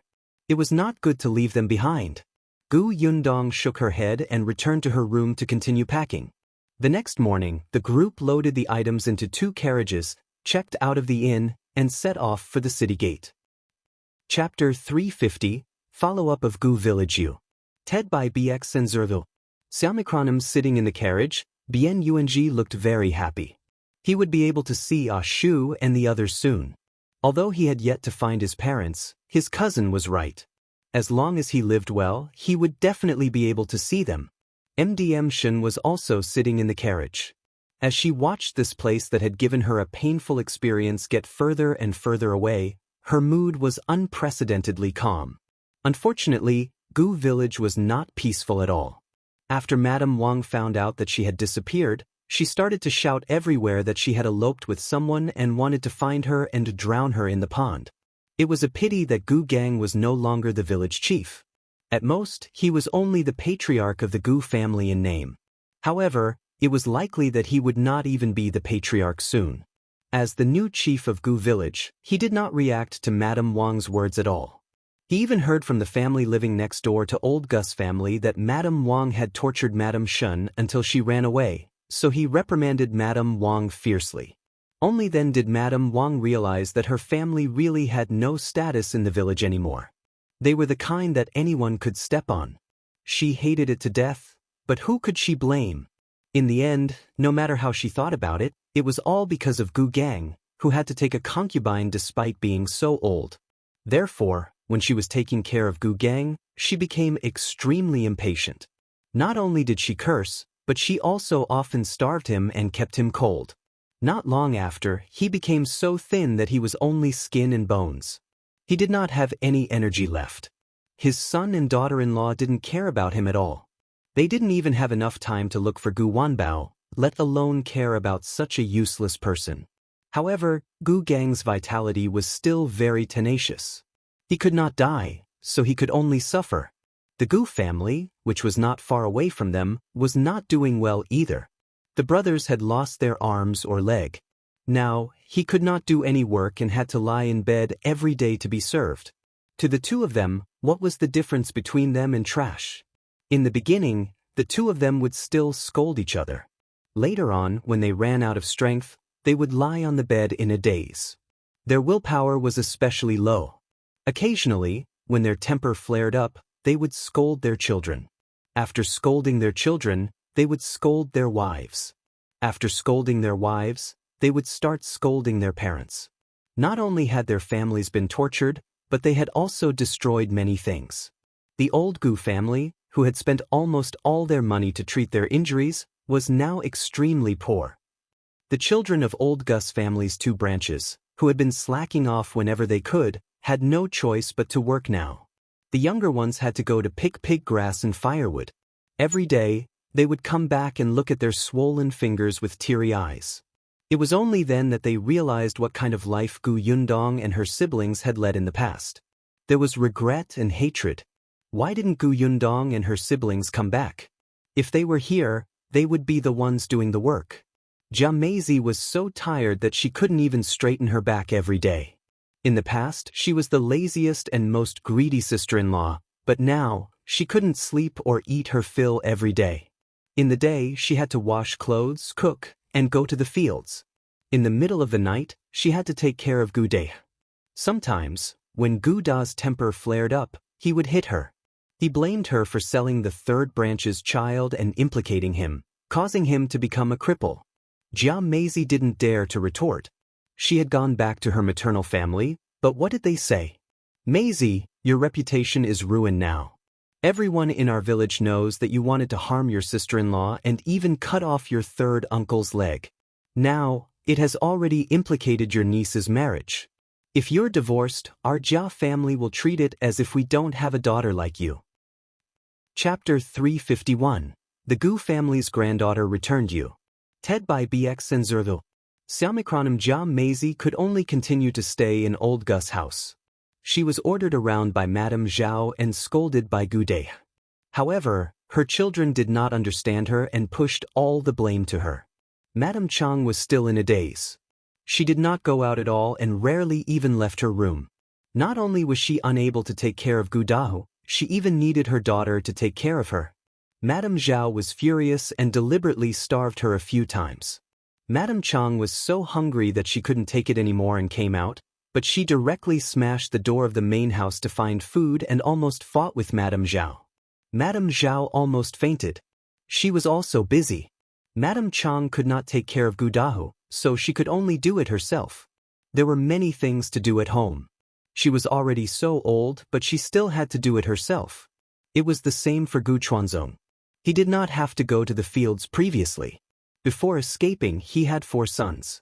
Even though Gu Dajiang worked as an accountant in the county and Gu De and Gu Dahe would occasionally slack off, he still had a diligent 4th son. After returning from the famine, he occasionally had to work in the fields, but he also had 2 sons. In order to have a good harvest, the 2 of them had to work. But now, the 2nd and 3rd branches did not have any strong laborers. Gu Fei was not young anymore, but he used to rely on the fact that he was the eldest grandson and was always pampered. Even if he was a child from the countryside, he still lived a pampered life. Now, he could not lift anything heavy. He could not stand such weather for an hour. The only person in old Gu's family who could work was Gu Chuanzong. Nowadays, he went out early and returned late every day. He was so tired that he went home and fell asleep. Initially, he thought that he would be able to enjoy life with so many sons. Now, it was the complete opposite. He had to support 2 families. Gu Chuanzong was very regretful now. If he had known earlier, he would have stopped 4th son from leaving the team to look for Gu Yundong and his mother. At least his youngest son would be filial to him. He sighed slowly and carried the hoe home. Unexpectedly, a familiar name suddenly sounded in her ear. Yes, Gu Dajiang's eldest daughter is very rich. Gu Chuanzong was stunned. Gu Dajiang? Eldest daughter? He looked up in confusion and turned to see Madame Hu chatting with someone under a tree not far away. He could not even lift his legs, but he still walked over numbly. Madame Hu's back was facing him, but her voice was not soft. That's Gu Yundong. I saw it with my own eyes. She's back with her silly mother. Do you know why we had to bring Bian Yuanji out? It was Gu Yundong who begged us. Now, that Bian Yuanji is going to enjoy life too. Someone at the side did not believe it. That eldest granddaughter of old Gu's family was very timid in the past. Why do you make it sound like they're 2 completely different people? Are you sure you didn't see wrongly? How could I be wrong? Madame Hu retorted excitedly. I even saw her bring Bian Yuanji to the Bian family that day and take away a lot of the things in the Bian family. She's changed. She married a rich man. Her clothes are flamboyant and she's wearing gold chains. There's a silver hairpin on her head, a jade bracelet on her wrist, and she's sitting in a carriage with 4 or 5 maidservants. Ha! Everyone was in an uproar. So rich? Madame Hu snorted. And Gu Dajiang's wife. Tsk, there's a maidservant supporting her when she gets into the carriage. She's even fed. What does it matter if she's a fool? Anyway, there's someone to serve her, right? Chapter 352. Why doesn't she care about me? Ted by BX and Zerville. Synchronym. The more Madame Hu spoke, the more excited she became. Bian Yuanji has already put on new clothes. In just a few days, he's gained weight and his complexion has improved. After eating, a maidservant will wipe his mouth and make sure that his soup isn't too hot. He can buy whatever he wants. He can even throw away a stick of candied hawthorn just for fun. When she said this, even the children beside her came over and swallowed their saliva with sparkling eyes. Why would he throw it away? He can give it to me. Madame Hu glanced at the child who spoke. To you? When he was suffering here in the past, did you give him a grain of corn? Dream on. Everyone was extremely envious. If they had known that Bian Yuanji had such good fortune, they would have treated him better. One of the families in the crowd was stunned. When they thought of the bag of white rice that had suddenly appeared in their room a few days ago, their hearts pounded. They were the ones who took Bian Yuanji home for a meal when he was about to freeze to death. In that case, was he thanking them? However, old Gu, who was standing at the back of the crowd, became more and more shocked. His eyes lit up as he listened. His body, which had originally felt weak, suddenly erupted with a huge force. He pushed away the person in front of him and stood in front of Madame Hu in a few steps. She widened her eyes and asked, "Is what you said true? Is what you said true?" Madame Hu was so shocked that she almost fell off the standing stone. She barely managed to stabilize herself before she saw old Gu's weathered face clearly. She secretly pursed her lips and smiled. Of course it's true. Why would I lie to everyone? Then why didn't she come back? Why didn't she come home when she had money? Madame Hu laughed. Why do you think? Wasn't she afraid that your Gu family will cling onto her like blood-sucking insects? Old Gu, don't tell me you don't know what kind of life Gu Dajiang's family used to live? You bullied them in the past. Do you think they will come back and be filial to you? Do you think they're stupid? Let me tell you, she's smart. She secretly took Bian Yuanji away and didn't even look at you. But she's a member of old Gu's family. She's my granddaughter.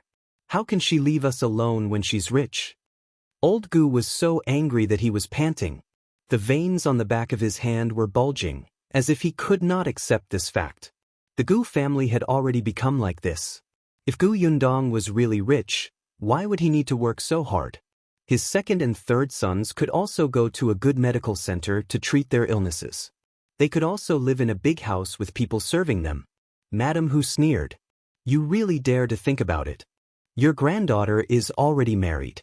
The rich man is her husband. Why should he care about you? What about Gu Dajiang? What about Gu Yundong? My son and grandson.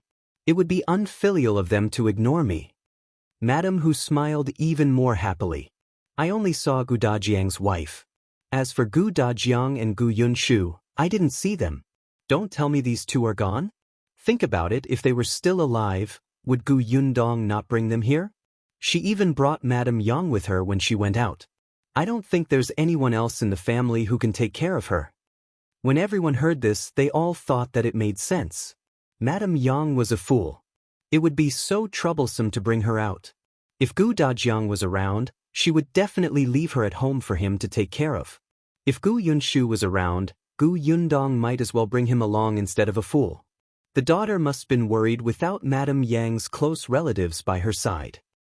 Chapter 353. You reap what you sow you. Ted by BX and Zerdo. Xiaomicronim. Old Gus' expression changed again and again. After a while, he suddenly roared, I don't believe it. I don't believe it. Tell me where they are. I'll go find her. As he spoke, he came to pull Madame Hu. Madame Hu was pulled off a huge rock and lost her balance, spraining her ankle. She was in so much pain that her face contorted and she spoke without thinking. All right, go and find her. Let me tell you, it was Gu Yundong who caused your family to become like this. If you're not afraid of death, go and find her again and see if she'll take the lives of your two sons. Everyone was speechless. The entire venue was silent.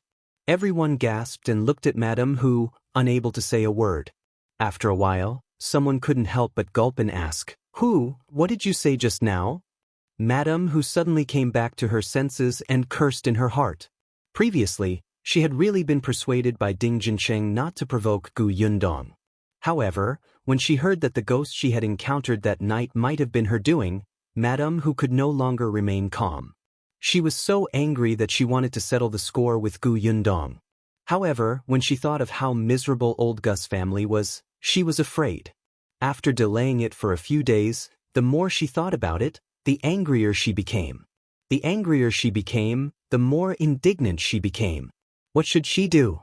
In the end, she pushed the responsibility to old Gus' family. Wasn't this all old Gus' family's fault? If she could not find trouble with Gu Yundong, could she not cause trouble for old Gus' family? Madame Hu was quite shrewd. She saw that there had been no movement from old Gus' family recently, so Gu Gang's family was just like that. She also noticed that Shen had escaped. When one thought too much, it would be easy for one to come up with conspiracy theories. Madame Hu felt that Shen had been arranged by Gu Yundong from the beginning. After Shen left, there was no movement from old Gus' family. Gu Yundong must have left Jiangyu County. Therefore, Madame Hu came to Gu Village. She deliberately came to provoke old Gus' family. But she only planned to say that Gu Yundong was living a good life because of her wealth. She did not intend to reveal her and Ding Jincheng's guesses. It was all old Gus' fault for letting her tongue slip. Madame Hu wanted to take back her words, but there were so many people around and they heard her clearly. When they regained their senses, they immediately grabbed her and asked, Are you telling the truth? Was it Gu Yundong who did everything to old Gus' family? But she didn't come to our Gu village. How did she do it? That's right. Gu Yundong was so timid in the past. How dare she do such a cruel thing? Seeing that she couldn't fool them anymore, Madame Hu decided to give up. That's right. Those things were done by the Gu girl. She didn't come to the Gu village, but didn't I say that girl is rich now? With money, are you afraid that she won't be able to find someone to help her? She was timid in the past. But don't you see how badly she was persecuted by old Gus' family? Her father and siblings are dead, and her mother was harmed by Jiameizi. How can she not hate her? So, this was all forced by old Gu. Madame Hu came to a conclusion. The Gu family reaped what they sowed. If they had treated Gu Yundong better in the past, wouldn't she have brought their family over to enjoy life now that she's rich? Just look at how Bian Yuanji is living now. Not far away, Madame Zhao also roughly heard it. Her expression immediately turned ferocious as she shouted, That be asterisk he, I'm going to sue her. She caused our family to be like this. I'm going to sue her. Madame Hu laughed out loud when she heard this. Go ahead. Don't blame me for not reminding you. The man that the Gu girl married is not an ordinary person. One look and you can tell that he's powerful. Otherwise, how could he make all of you lose your arms and legs? If you sue him, you won't even be able to protect your grandson. Madame Zhao's face turned pale, but old Gu suddenly roared. He turned around and pounced at Madame Zhao, grabbing her and beating her up. Chapter 354. Dust settled you. Ted by BX and Zerdu. Selmicronim. Everyone was stunned by this change, but old Gus' eyes were bloodshot as he hit Madame Zhao fiercely. It's all your fault. It's all your fault, you old woman. If you hadn't treated Dajiang's family badly, we wouldn't have become like this. It's all your fault. He kept replaying what Madame Hu had just said in his mind. If he had treated them better in the past, he would have been taken away to enjoy life now. A stepmother is a stepmother. Your own son is spoiled like a piece of trash. Dajiang was your slave. You even abused Yuanji. You old woman, I'll beat you to death. Madame Zhao was about to go crazy. As she dodged, she shouted, How can you blame me? You didn't even take your own son seriously, and now you're blaming me. Gu Chuanzong, you're not a man. When we kicked their family out back then, it was clearly your idea. You're the most disgusting person. Madame Hu and the others watched from afar as they exposed each other and watched them fight each other. The Gu family was finished. Completely finished. Madame Hu pursed her lips and felt happy. She felt that she had said enough and left. Later on, she heard that old Gu and Madame Zhao were covered in injuries and had to lie in bed for a few days to recover. The Gu family was even more chaotic. Later on, Madame Zhao really complained to the village chief and wanted to arrest Gu Yundong. But the new village chief ignored her. Besides, she had no evidence and Gu Yundong was not around. Why should she be arrested? In any case, Madame Zhao did not dare to go to the county city to complain to the county magistrate. She could only go home gloomily. Old Gu had been regretting not treating Gu Dajiang's family well these days. He had gone to look for Madame Hu several times. When he went to her house, he cried bitterly. As he cried, he said that he missed his eldest son and his eldest granddaughter. He asked her where Gu Yundong was. How could Madame Hu know? She was so annoyed by him that she regretted it so much that she had acted rashly. In the end, Ding Jincheng simply told him about the inn that Gu Yundong used to stay in. Anyway, he only knew about that inn. Old Gu went to look for her, but the waiter said that she had left long ago. Old Gu wanted to verify if that person was Gu Yundong, so he listened to the waiter describe how rich she was, how well she ate, and how good she looked. It was as if he was stabbed in the heart. After he returned, he scolded Madame Zhao and the two of them fought again. Then, he went to look for Madame Hu to cause trouble, claiming that it was her fault for not telling them earlier and causing the Ding family to be in trouble. The other members of the Gu family naturally heard about what happened to Gu Yundong. They were jealous and regretful at the same time. In the end, they became envious of Bian Yui. Old Gus' life was getting poorer and poorer, and everybody was in chaos every day. Old Gu thought about Gu Yundong all day long. He hoped that she would come back and take him away. Gu Yundong sneezed several times because of this. Xiao Qingyuan almost thought that she had caught a cold. The temperature difference between morning and night was indeed a little big. They were on the road, so there would be times when they didn't realize it. Gu Yundong felt that her family missed her, so she could not wait to go back. It took 3 days to travel from Jiangyu County to Feng County, where the Shen family's home was located. Gu Yundong sent her all the way and took a slight detour to bring her directly to the town where her family lived. However, the closer she got to home, the more silent MDM Shen became. When she arrived at her destination, she sighed heavily and said in a low mood, "Thank you for your help along the way. We will meet again if fate allows." After saying that, she looked at Madame Yang and Bian Yuanji before lifting the curtain and going down. However, in the next moment, she suddenly retreated.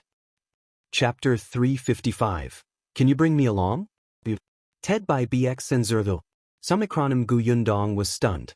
What's wrong? MDM Shen's expression changed slightly as she glanced outside the carriage curtain. Gu Yundong was puzzled. She peeked out and was stunned. Why was this person here? She let go and sat back down. She looked at MDM Shen, who was looking uncertain. What are you going to do? However, Shen took a deep breath, as if she had made up her mind. Her eyes lit up slightly and she became energetic. Actually, I've been holding a question in my heart for the past few days, Yundong, she said. Can I follow you to Xuanhe Prefecture and Yongfu Village? Gu Yundong was surprised. You're not going home? MDM Shen smiled bitterly. My parents are gone, and I don't have any relatives at home. Actually, I've been hesitating. I thought that even if I went back, I would be alone. I felt very relaxed and comfortable spending time with you guys these few days. Especially when I heard you introduce Yongfu Village to UNG, I yearned for it very much. She was also a little reluctant to part with those rare friends. After spending a few days together, Gu Yundong, Xiao Qingyuan, Mao, and the others were all very clear about her past in the Gu village. They knew that she had become a concubine to an old man in his late 50s, but no one looked at her strangely, despised her, or distanced themselves from her. Sometimes she even felt that she was not clean. When she went back, she might just live a life in a daze, but deep down, she still yearned for a beautiful life. I've been wondering if I should go home or find another place to start over. Now that I see Gu Wanbao here, I've made up my mind. That's right. When she lifted the curtain just now, she saw Gu Wanbao. No one expected that this person who had escaped from Gu village would actually come to the Shen family's hometown. However, looking at his sallow and haggard appearance, it was obvious that he was not doing well. Gu Yundong smiled. Since you've decided, let's go. Thanks a lot. No matter what, they had a deep friendship. Gu Yundong was very supportive of her decision. The carriage changed direction and headed out of town again. Gu Wanbao, who was squatting in the corner, only had time to squint at the back of the carriage before he sniffled and shrank back. Madame Shen's original name was Xianxia. Perhaps because the direction in her heart was finally clear, her smile could not help but become much brighter. The group went out of town. Xianxia first went to pay her respects to her parents' graves and told them about her decision to leave. Her parents' burial was arranged by the Gu family, so it was not strange for Gu Wanbao to know that her family was in this town. After bidding farewell to the Shen parents, the group of people moved much faster. They had a carriage, a mule cart, and a horse. Gu Yundong still liked to ride horses. Occasionally, when she was bored in the carriage, she would ride Gale, the horse brought by Xiao Qingyun, for a while. Mao and his companions were extremely envious. There were a few times when they wanted to ask Xiao Qingyuan if they could ride it, but they were frightened by his sharp gaze and didn't dare to say a word. Other than Gu Yundong, no one else could touch the horse. The group of people walked steadily. Occasionally, they would encounter people who were in the same direction as them. They kept a distance from each other and only nodded. Seeing that they were only a few days away from reaching Stinky Egg's village, Gu Yundong could not help but think of Bien Mulan's grave. As she rode her horse, she gradually slowed down and wondered if she should get into the carriage and have a good talk with UNG about this.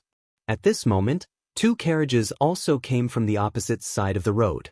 When they met, the horse under Gu Yundong was suddenly shocked. It suddenly roared and ran forward crazily. Chapter 356, Fear You. Ted by BX and Zerdo. Gu Yundong screamed and hurriedly grabbed the reins of the horse. She tried her best to stabilize herself and try not to fall off. Xiao Qingyuan's expression changed drastically. He suddenly pulled the carriage and hurriedly instructed the people in the carriage, "Miss Shen, take good care of them." As he spoke, he took out his dagger and cut off the reins. He mounted Wind Chaser and chased after him desperately. Xianxia only had time to hug Madame Yang and Bien Yuanji. When she stuck her head out again, she could barely see Xiao Qingyuan's disappearing back. "Be careful!" She could only shout. Then, she turned around to comfort the panicked Madame Yang. Although Gu Yundong was very familiar with riding horses, she still could not deal with such a crazy horse that seemed to have been provoked. She could only hold the reins tightly and try her best to stabilize herself so that she would not fall. It was fine if she fell down here, but she was afraid that she would be trampled to death by the horse before she could get up. "Gale, calm down." She tried to calm it down, but at this moment, Gale could not realize who was on her back. It could not even tell the direction anymore and began to run into the forest. Gu Yundong hurriedly lowered her body to prevent the branches from scratching his face and eyes.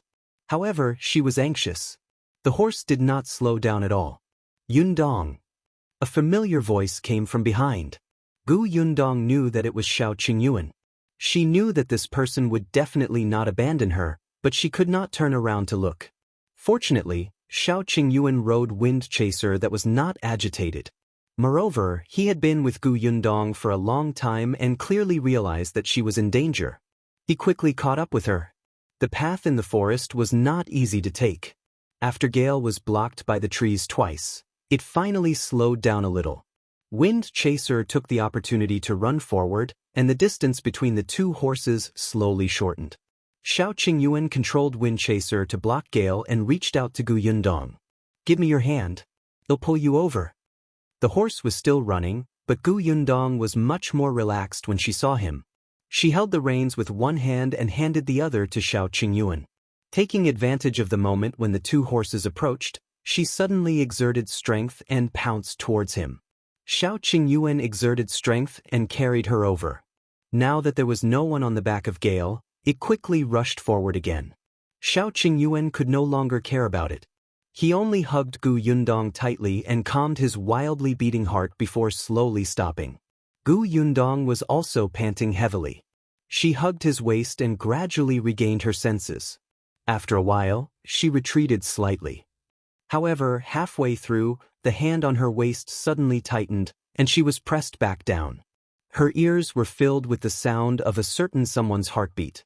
"Let's wait a little longer." His voice with lingering fear came from above. Gu Yundong paused and did not move. After a long time, she heard Xiao Qingyuan's slightly hoarse voice. "I almost thought that I wouldn't be able to save you in time." Her voice was still trembling. Gu Yundong was in a daze. She did not expect him to be so afraid. She reached out to pat his back, but as soon as she opened her palm, she could not help but gasp. Xiao Qingyuan was stunned and quickly let go of her. Only then did he see that her hands were already covered in blood from the reins. He was instantly vexed. Gu Yundong comforted him instead. "It's all right. There's a first aid kit in the carriage. It'll be fine after applying some medicine." "Let's go back now," Xiao Qingyuan said as he turned his horse around. Gu Yundong thought of Gale that had disappeared into the forest. "What about the horse?" "Ignore it." Xiao Qingyuan's voice was extremely cold. Chapter 357. "I'll give you money as compensation you." Ted by BX and Zervil. Samikronim Xiao Qingyuan still hugged her tightly and rode back with her. They had already run a long way. Madame Yang and the others were probably worried to death. Xiao Qingyuan thought that the injury on her hand needed to be treated properly and couldn't help but speed up.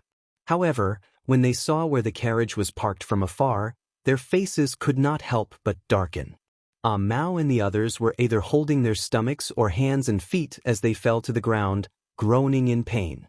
Shen Sidian protected Madame Yang and Bian Yuanji as she stood beside the carriage and looked at the people opposite her warily. There were 7 people standing in front of them. One was a middle-aged man dressed in riches who looked like the master. The other was a boy in his early teens. There were 2 tall men who looked like guards. There were also 2 coachmen and a maidservant. There were also 2 carriages behind them. This group of people was the ones who had brushed past them at that time. Xiao Qingyuan rode his horse forward. When Mao and the other 3 saw them, their eyes lit up. They couldn't care less about the pain on their bodies. They stood up and staggered over. "Young master, miss, it's him. It's that kid who blew an arrow at Gale's butt. That's why Gale suddenly ran crazily. We wanted to stop them, but we couldn't beat him." He pointed at the boy in his early teens. Xiao Qingyuan's sharp gaze suddenly shot towards him. The child was a little afraid when he met his gaze. However, he quickly thought of the 2 guards on his side. The 4 people who wanted to stop them just now had been beaten until their butts were swollen. What was there to be afraid of? Therefore, the boy raised his chin and snorted. "So what if it's me?" He was still playing with a small blowpipe in his hand.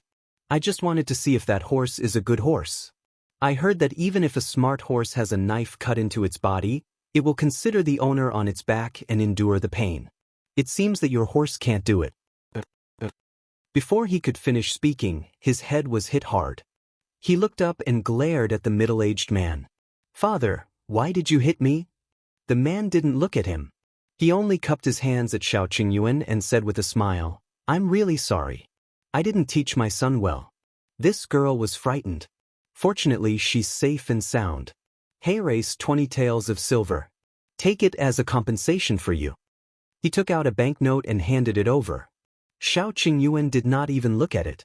He just bent down and entered the carriage. He took out the first aid kit and lowered his head to carefully treat the wound on Gu Yundong's palm. Madame Yang and the others exclaimed and hurriedly ran forward. "Dong Dong, are you bleeding?" Madame Yang's heart ached terribly. She lowered her head and blew on it for her tears almost falling. Gu Yundong could only comfort her. "It's all right, it doesn't hurt." The man's outstretched hand was a little awkward. When he saw Gu Yundong's palm, he suddenly realized something and quickly took out another banknote. "This is 50 taels. Please accept it." Xiao Qingyuan still had his head lowered.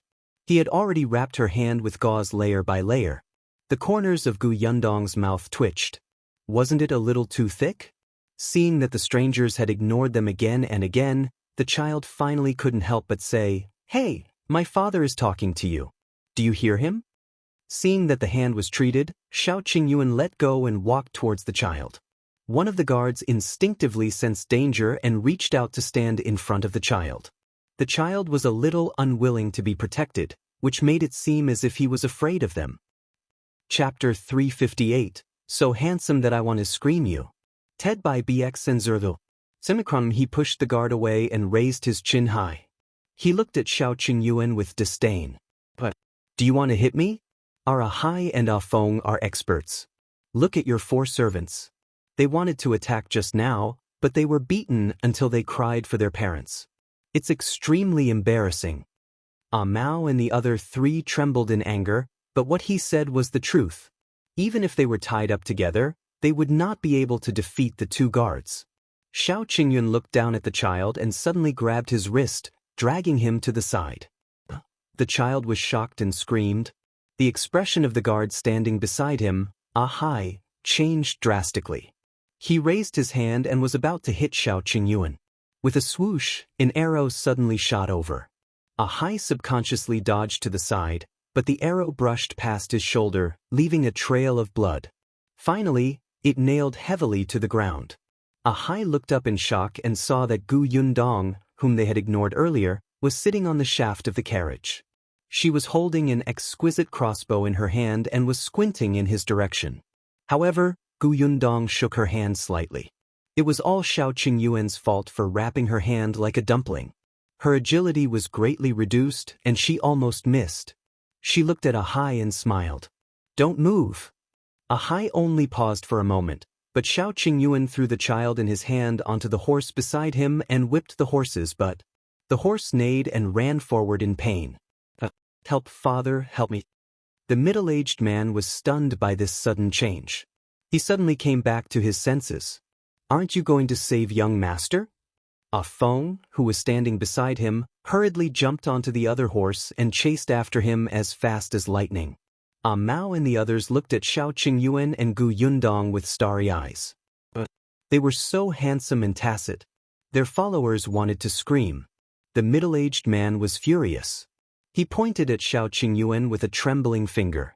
"You, do." His face flushed red as he suddenly shouted, "Ahai." Ahai quickly attacked Xiao Qingyuan. He was a professional guard. Although Xiao Qingyuan also had skills, he was not a professional. Most of his skills were from fighting various prey on the mountain. The escorts in the agency had also taught him. Therefore, at first, Xiao Qingyuan was at a slight disadvantage, but after he became familiar with it, Ahai found it a little difficult. In particular, he had been injured previously. Although it was just a superficial wound, his aura was already weak. The middle-aged man was a little flustered and exasperated when he saw this. He asked the 2 coachmen to go forward and help. There was no need for Gu Yundong to speak.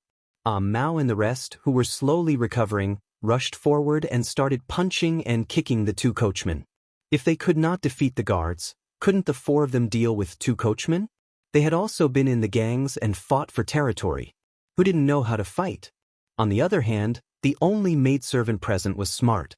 She looked around and saw Madame Yang and the others standing not far away to watch the commotion, so she wanted to sneak over. But she had just taken a step when Gu Yundong aimed her crossbow at her. She raised her eyebrows and smiled. "Come here." The maidservant shuddered and her hands trembled. She quickly lowered her head and pretended that she did not exist. The middle-aged man's face finally turned pale. He regretted it. He should have left quickly before the two of them returned. Oh, finally, the knife in Ahai's hand was struck down by Xianxia, and he was sent flying. When Ago saw this, he immediately pounced over. He picked up the rope and tied the man up. He could not help but hit the man's head. "Who told you to kick my stomach?" Chapter 359, Gu Concubine Utted by Bexenville. Synchronim. The middle-aged man's face was ashen. He glared at Xianxia and said, "Do you know who I am? Then do you know who we are?" Gu Yundong jumped down from the shaft of the carriage, looking insufferably arrogant. "Do you know who I am? Who wouldn't say that?" The middle-aged man was stunned. He took a closer look at Gu Yundong and the rest. They were dressed very commonly and did not look like people with power and influence. However, the aura of these two people made people feel that they could not be underestimated. They were so confident. Could it be that their backer was also very powerful? The middle-aged man's surname was Zhou. He was originally a wealthy businessman in Qingan Prefecture. Later on, when Qingan Prefecture was in chaos, his business plummeted. Also, his backer was transferred to Xuanhe Prefecture, so he simply moved his entire family to Xuanhe Prefecture. Their current location belonged to the Qingan Prefecture. Other than some close friends, his backer was really not here. Could it be that these people had someone backing them up in Qingan Prefecture? Zhou Defu pondered in his heart and became a little uncertain. At this moment, Ah Feng rode his horse and brought back Zhou Xiaojun, who had almost fainted from crying. The child was indeed saved, but he was frightened. As soon as he was carried off the horse, his legs went limp and he fell to the ground. Ah Feng looked at Ahai, the coachman, and the others who were tied up. His expression immediately changed, and he was about to draw his saber. Gu Yundong had somehow gotten into the carriage behind Zhou Defu. A dagger was pressed against his neck as he glanced at Ah Feng. The latter immediately stopped and was tied up by Ah Mao. Zhou Defu stared at the dagger on his neck and trembled in fear. He finally realized that he had become meat on the chopping board. His voice immediately softened. "Guys, let's talk things out. This matter is indeed our family's fault. We will apologize and compensate the two of you. Can you give us a price?" Gu Yundong raised his eyebrows. Zhou Defu sensed the change in her attitude and hurriedly said, "Look, my son did go overboard and did something wrong, but you've also taken revenge. Look, he's so scared that he can't speak. We're even now, right?" Everyone looked at Zhou Xiaojun, who was covered in sweat. This child in his early teens had probably never experienced such a life-and-death situation. He was so frightened that his face turned pale and his hands and feet trembled. The lesson was indeed quite ruthless. But Gu Yundong did not regret it at all. He had asked for it. If she had not been calm enough, if Xiao Qingyuan had not risked everything to save her, she would have been thrown off the horse and trampled to death. She was just giving him a taste of his own medicine. "I think you should thank us for helping you educate your son." This person didn't think much of it at first. Although he apologized, his sincerity was very perfunctory. Otherwise, why would he beat up Ah Mao and the others after he did something wrong? Zhou Defu could only smile and say, "Miss, you're right. Then about this, of course you must compensate. Not only do you have to compensate me, but you also have to compensate them. They were also beaten up badly by you." Gu Yundong pointed at Ah Mao and the others. Zhou Defu nodded repeatedly. Of course, of course." This time, he took out 2,000 taels of silver. "I didn't bring much with me on this trip. Take this money, my lady, and go to the pharmacy to buy the best jade skin cream to wipe your hands. I guarantee that there won't be any scars."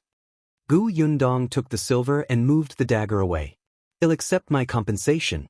As for the 4 of them, you can talk to them yourself. Zhou Dafu, Mao and the others immediately surrounded him. After receiving the compensation, they happily boarded the mule cart. As soon as they left, Zhou Dafu's expression darkened. He glanced at the 2 useless guards and finally scolded Zhou Xiaojun. What else do you know other than causing trouble every day? Do you know anything? You've been spoiled by your mother. Zhou Xiaojun was still in a daze. After experiencing such a thing, he felt extremely aggrieved. In the end, his father scolded him without care and he exploded on the spot. You still have the cheek to scold me?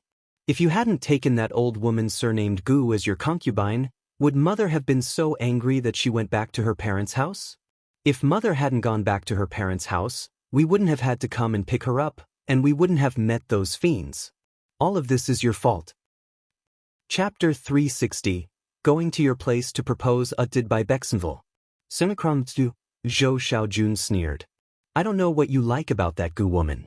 She's already so old and has even given birth to a child. If you want to take a concubine, go find a virgin girl.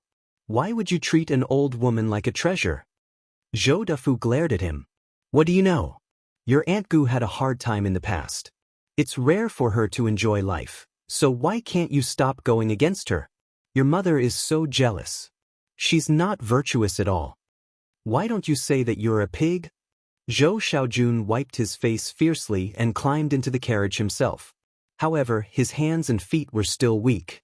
It took a while for the maidservant to help him up. Zhou Dafu was so angry that his hands trembled.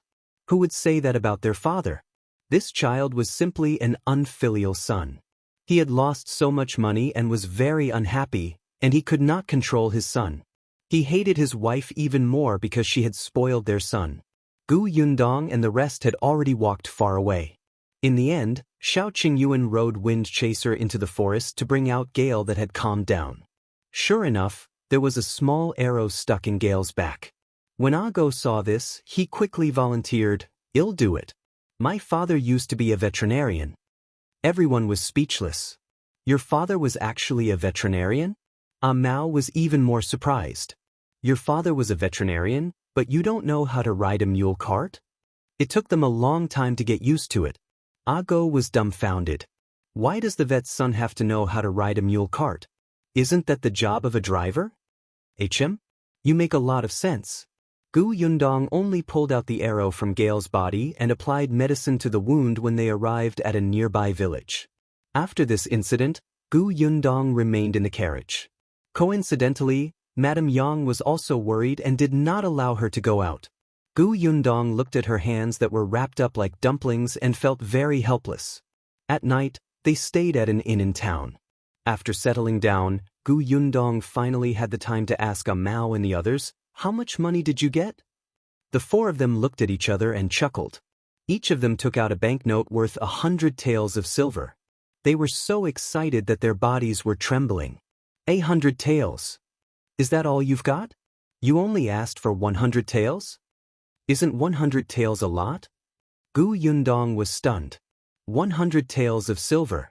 Now that she had a workshop that could earn money, 100 taels of silver did not seem like much.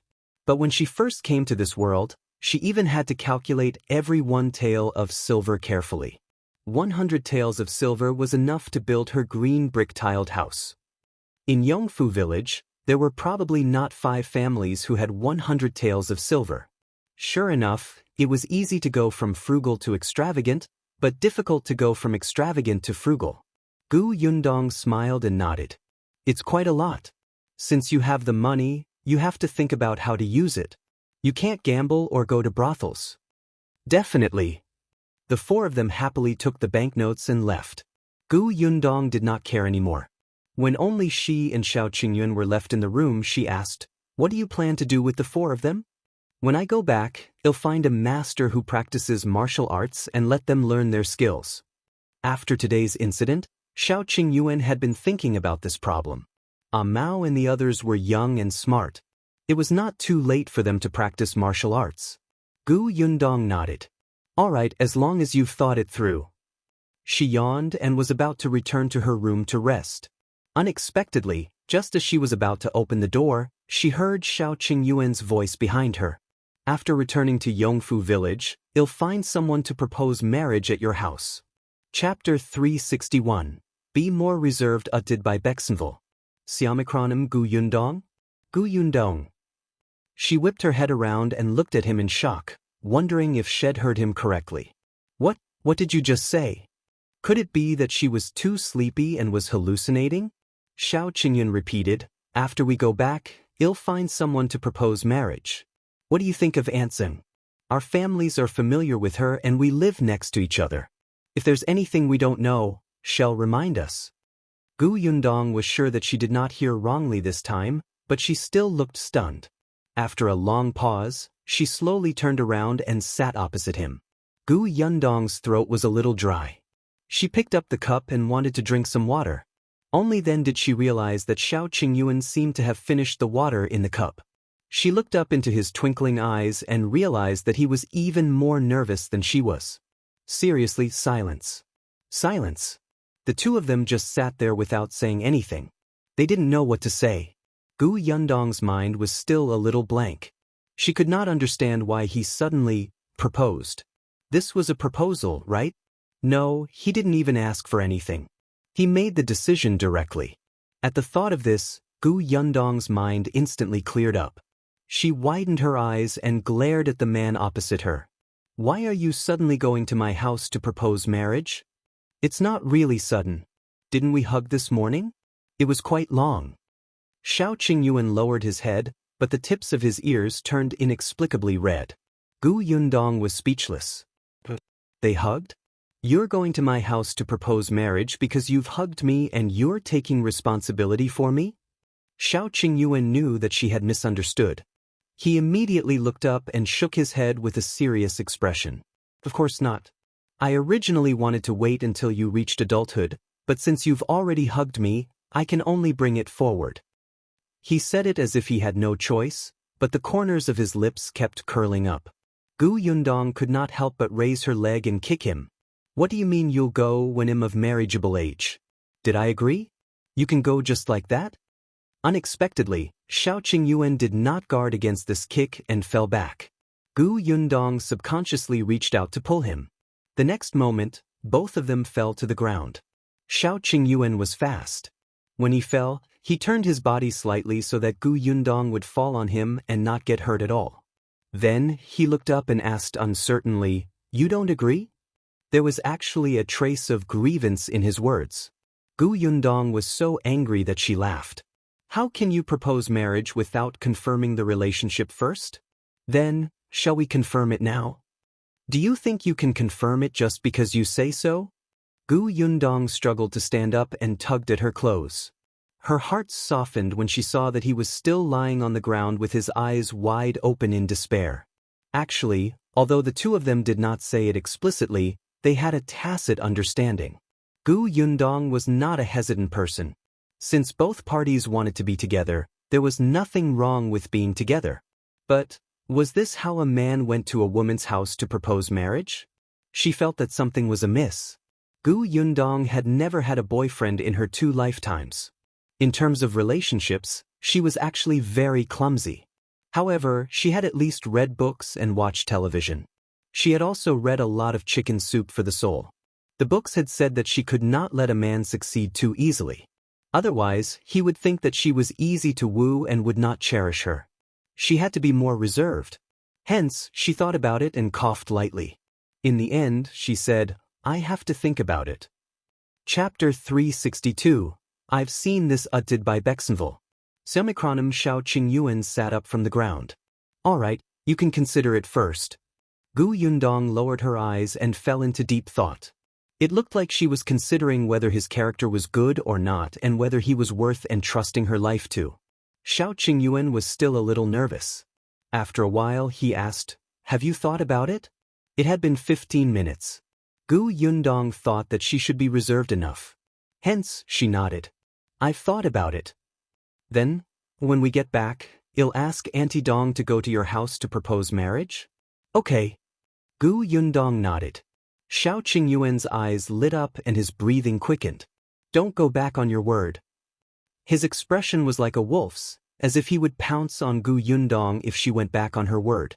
At that moment, Gu Yundong felt as if she had been tricked. She frowned slightly, but still nodded. I mean what I say. With that, she quickly turned around and left. She felt that her face seemed to be a little red. If she stayed any longer, she might burn up. Xiao Qingyuan watched her leave and finally heaved a sigh of relief. Neither of them slept that night. The next day, Mao and the other three were surprised to see them yawning with dark circles under their eyes. Only Shen seemed to have sensed something. She pursed her lips and secretly laughed. After walking for another 2 days, the group finally arrived at the village where Stinky Egg was. Because she had been here once, many people in the village still remembered Gu Yundong. They just found it strange that when she went there were only 2 people, but when she came back, there were 2 carriages. Originally, she wanted to stay at Stinky Egg's house, but it was obvious that the place was too small. He could only borrow a few rooms from his neighbor. Stinky Egg was very happy to see her. After being happy, he was a little disappointed. Gu Yundong found it strange. What's wrong? Sister Gu, after you left, I went to look for the medicinal herb you mentioned, but I couldn't find it after searching for a long time. Gu Yundong was taken aback. That medicinal herb is rare to begin with. Of course, it's not easy to find. You don't have to deliberately look for it. Stinky Egg knew that. She had said that last time. But he knew that Gu Yundong would come again, so he wanted to surprise her. She gave his family so much money. Not only did they repay their debt, but they also repaired the house. When it was raining again, there would be no more leaks. His father said that he wanted to do some small business with the remaining money. When his father earned money, he would send him to school. Gu Yundong did not expect Stinky Egg's father to have such thoughts. Send you to school? That's a good thing. Yes. Stinky Egg was still a little embarrassed. My father said that Sister Gu knows what those herbs are for when she sees them because she has studied. In the future, when I can read, I won't waste good herbs like ordinary flowers.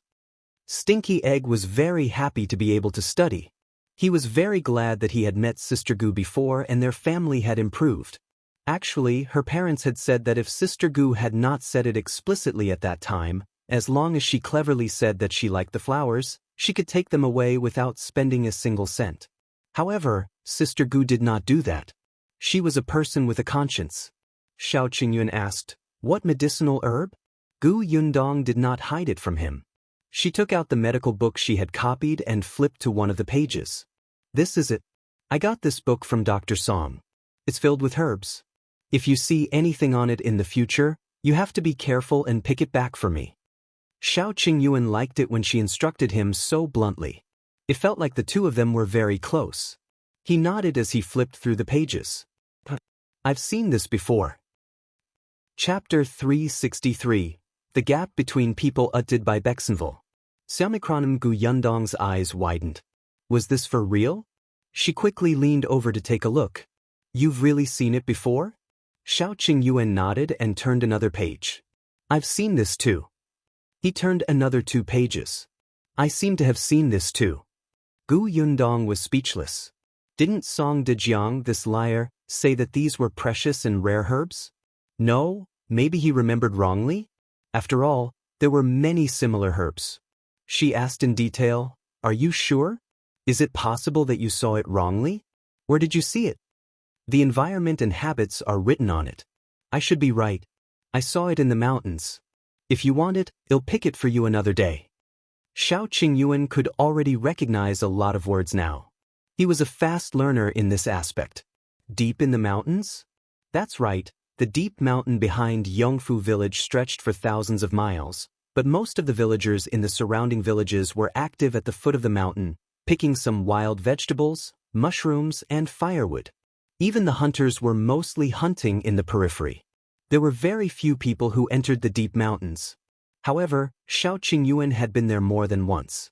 No one had destroyed or picked them in the deep mountains, so there were definitely many good things. It was not strange for him to see these precious herbs. Gu Yundong's eyes lit up. Was it possible that Bai Muzi, the one her mother needed to treat illnesses, could be found there? She quickly flipped to Bai Muzi's page. Have you seen this before? Xiao Qingyuan read it carefully and shook his head regretfully. I've never seen it before. If I see it again, I'll bring it back for you. Then take a second look and remember what it looks like, in case you forget it when the time comes. Xiao Qingyuan smiled and said, no need. I'll remember it. Already? It's not just that. I've memorized everything I saw earlier. Don't worry. Gu Yundong was speechless. Didn't you just read it once? Are you sure you're not lying to me? She glanced at him suspiciously and flipped open one of the pages, covering the words on it. She pointed at the picture and asked, what's this? Xiao Qingyuan only glanced at it and quickly explained the characteristics of the herbs. Gu Yundong stole a glance and found that every word was exactly the same. Was there such a huge difference between people? Gu Yundong was a little indignant. But she had memorized it seriously.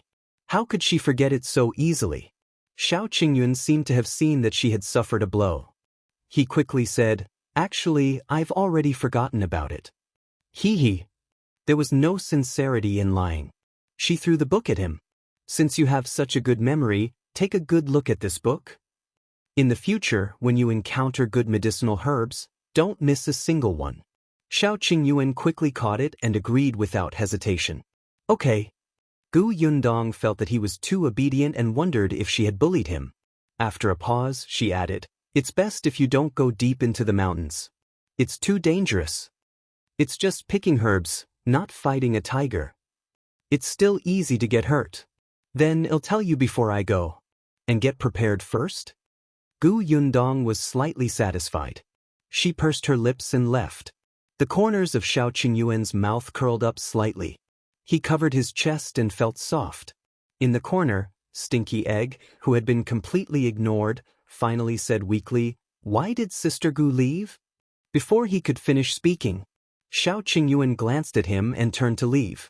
The next day, Gu Yundong brought Bian Yuanji and Madame Yang to Bian Mulan's grave. Due to the last repair, the grave looked much tidier.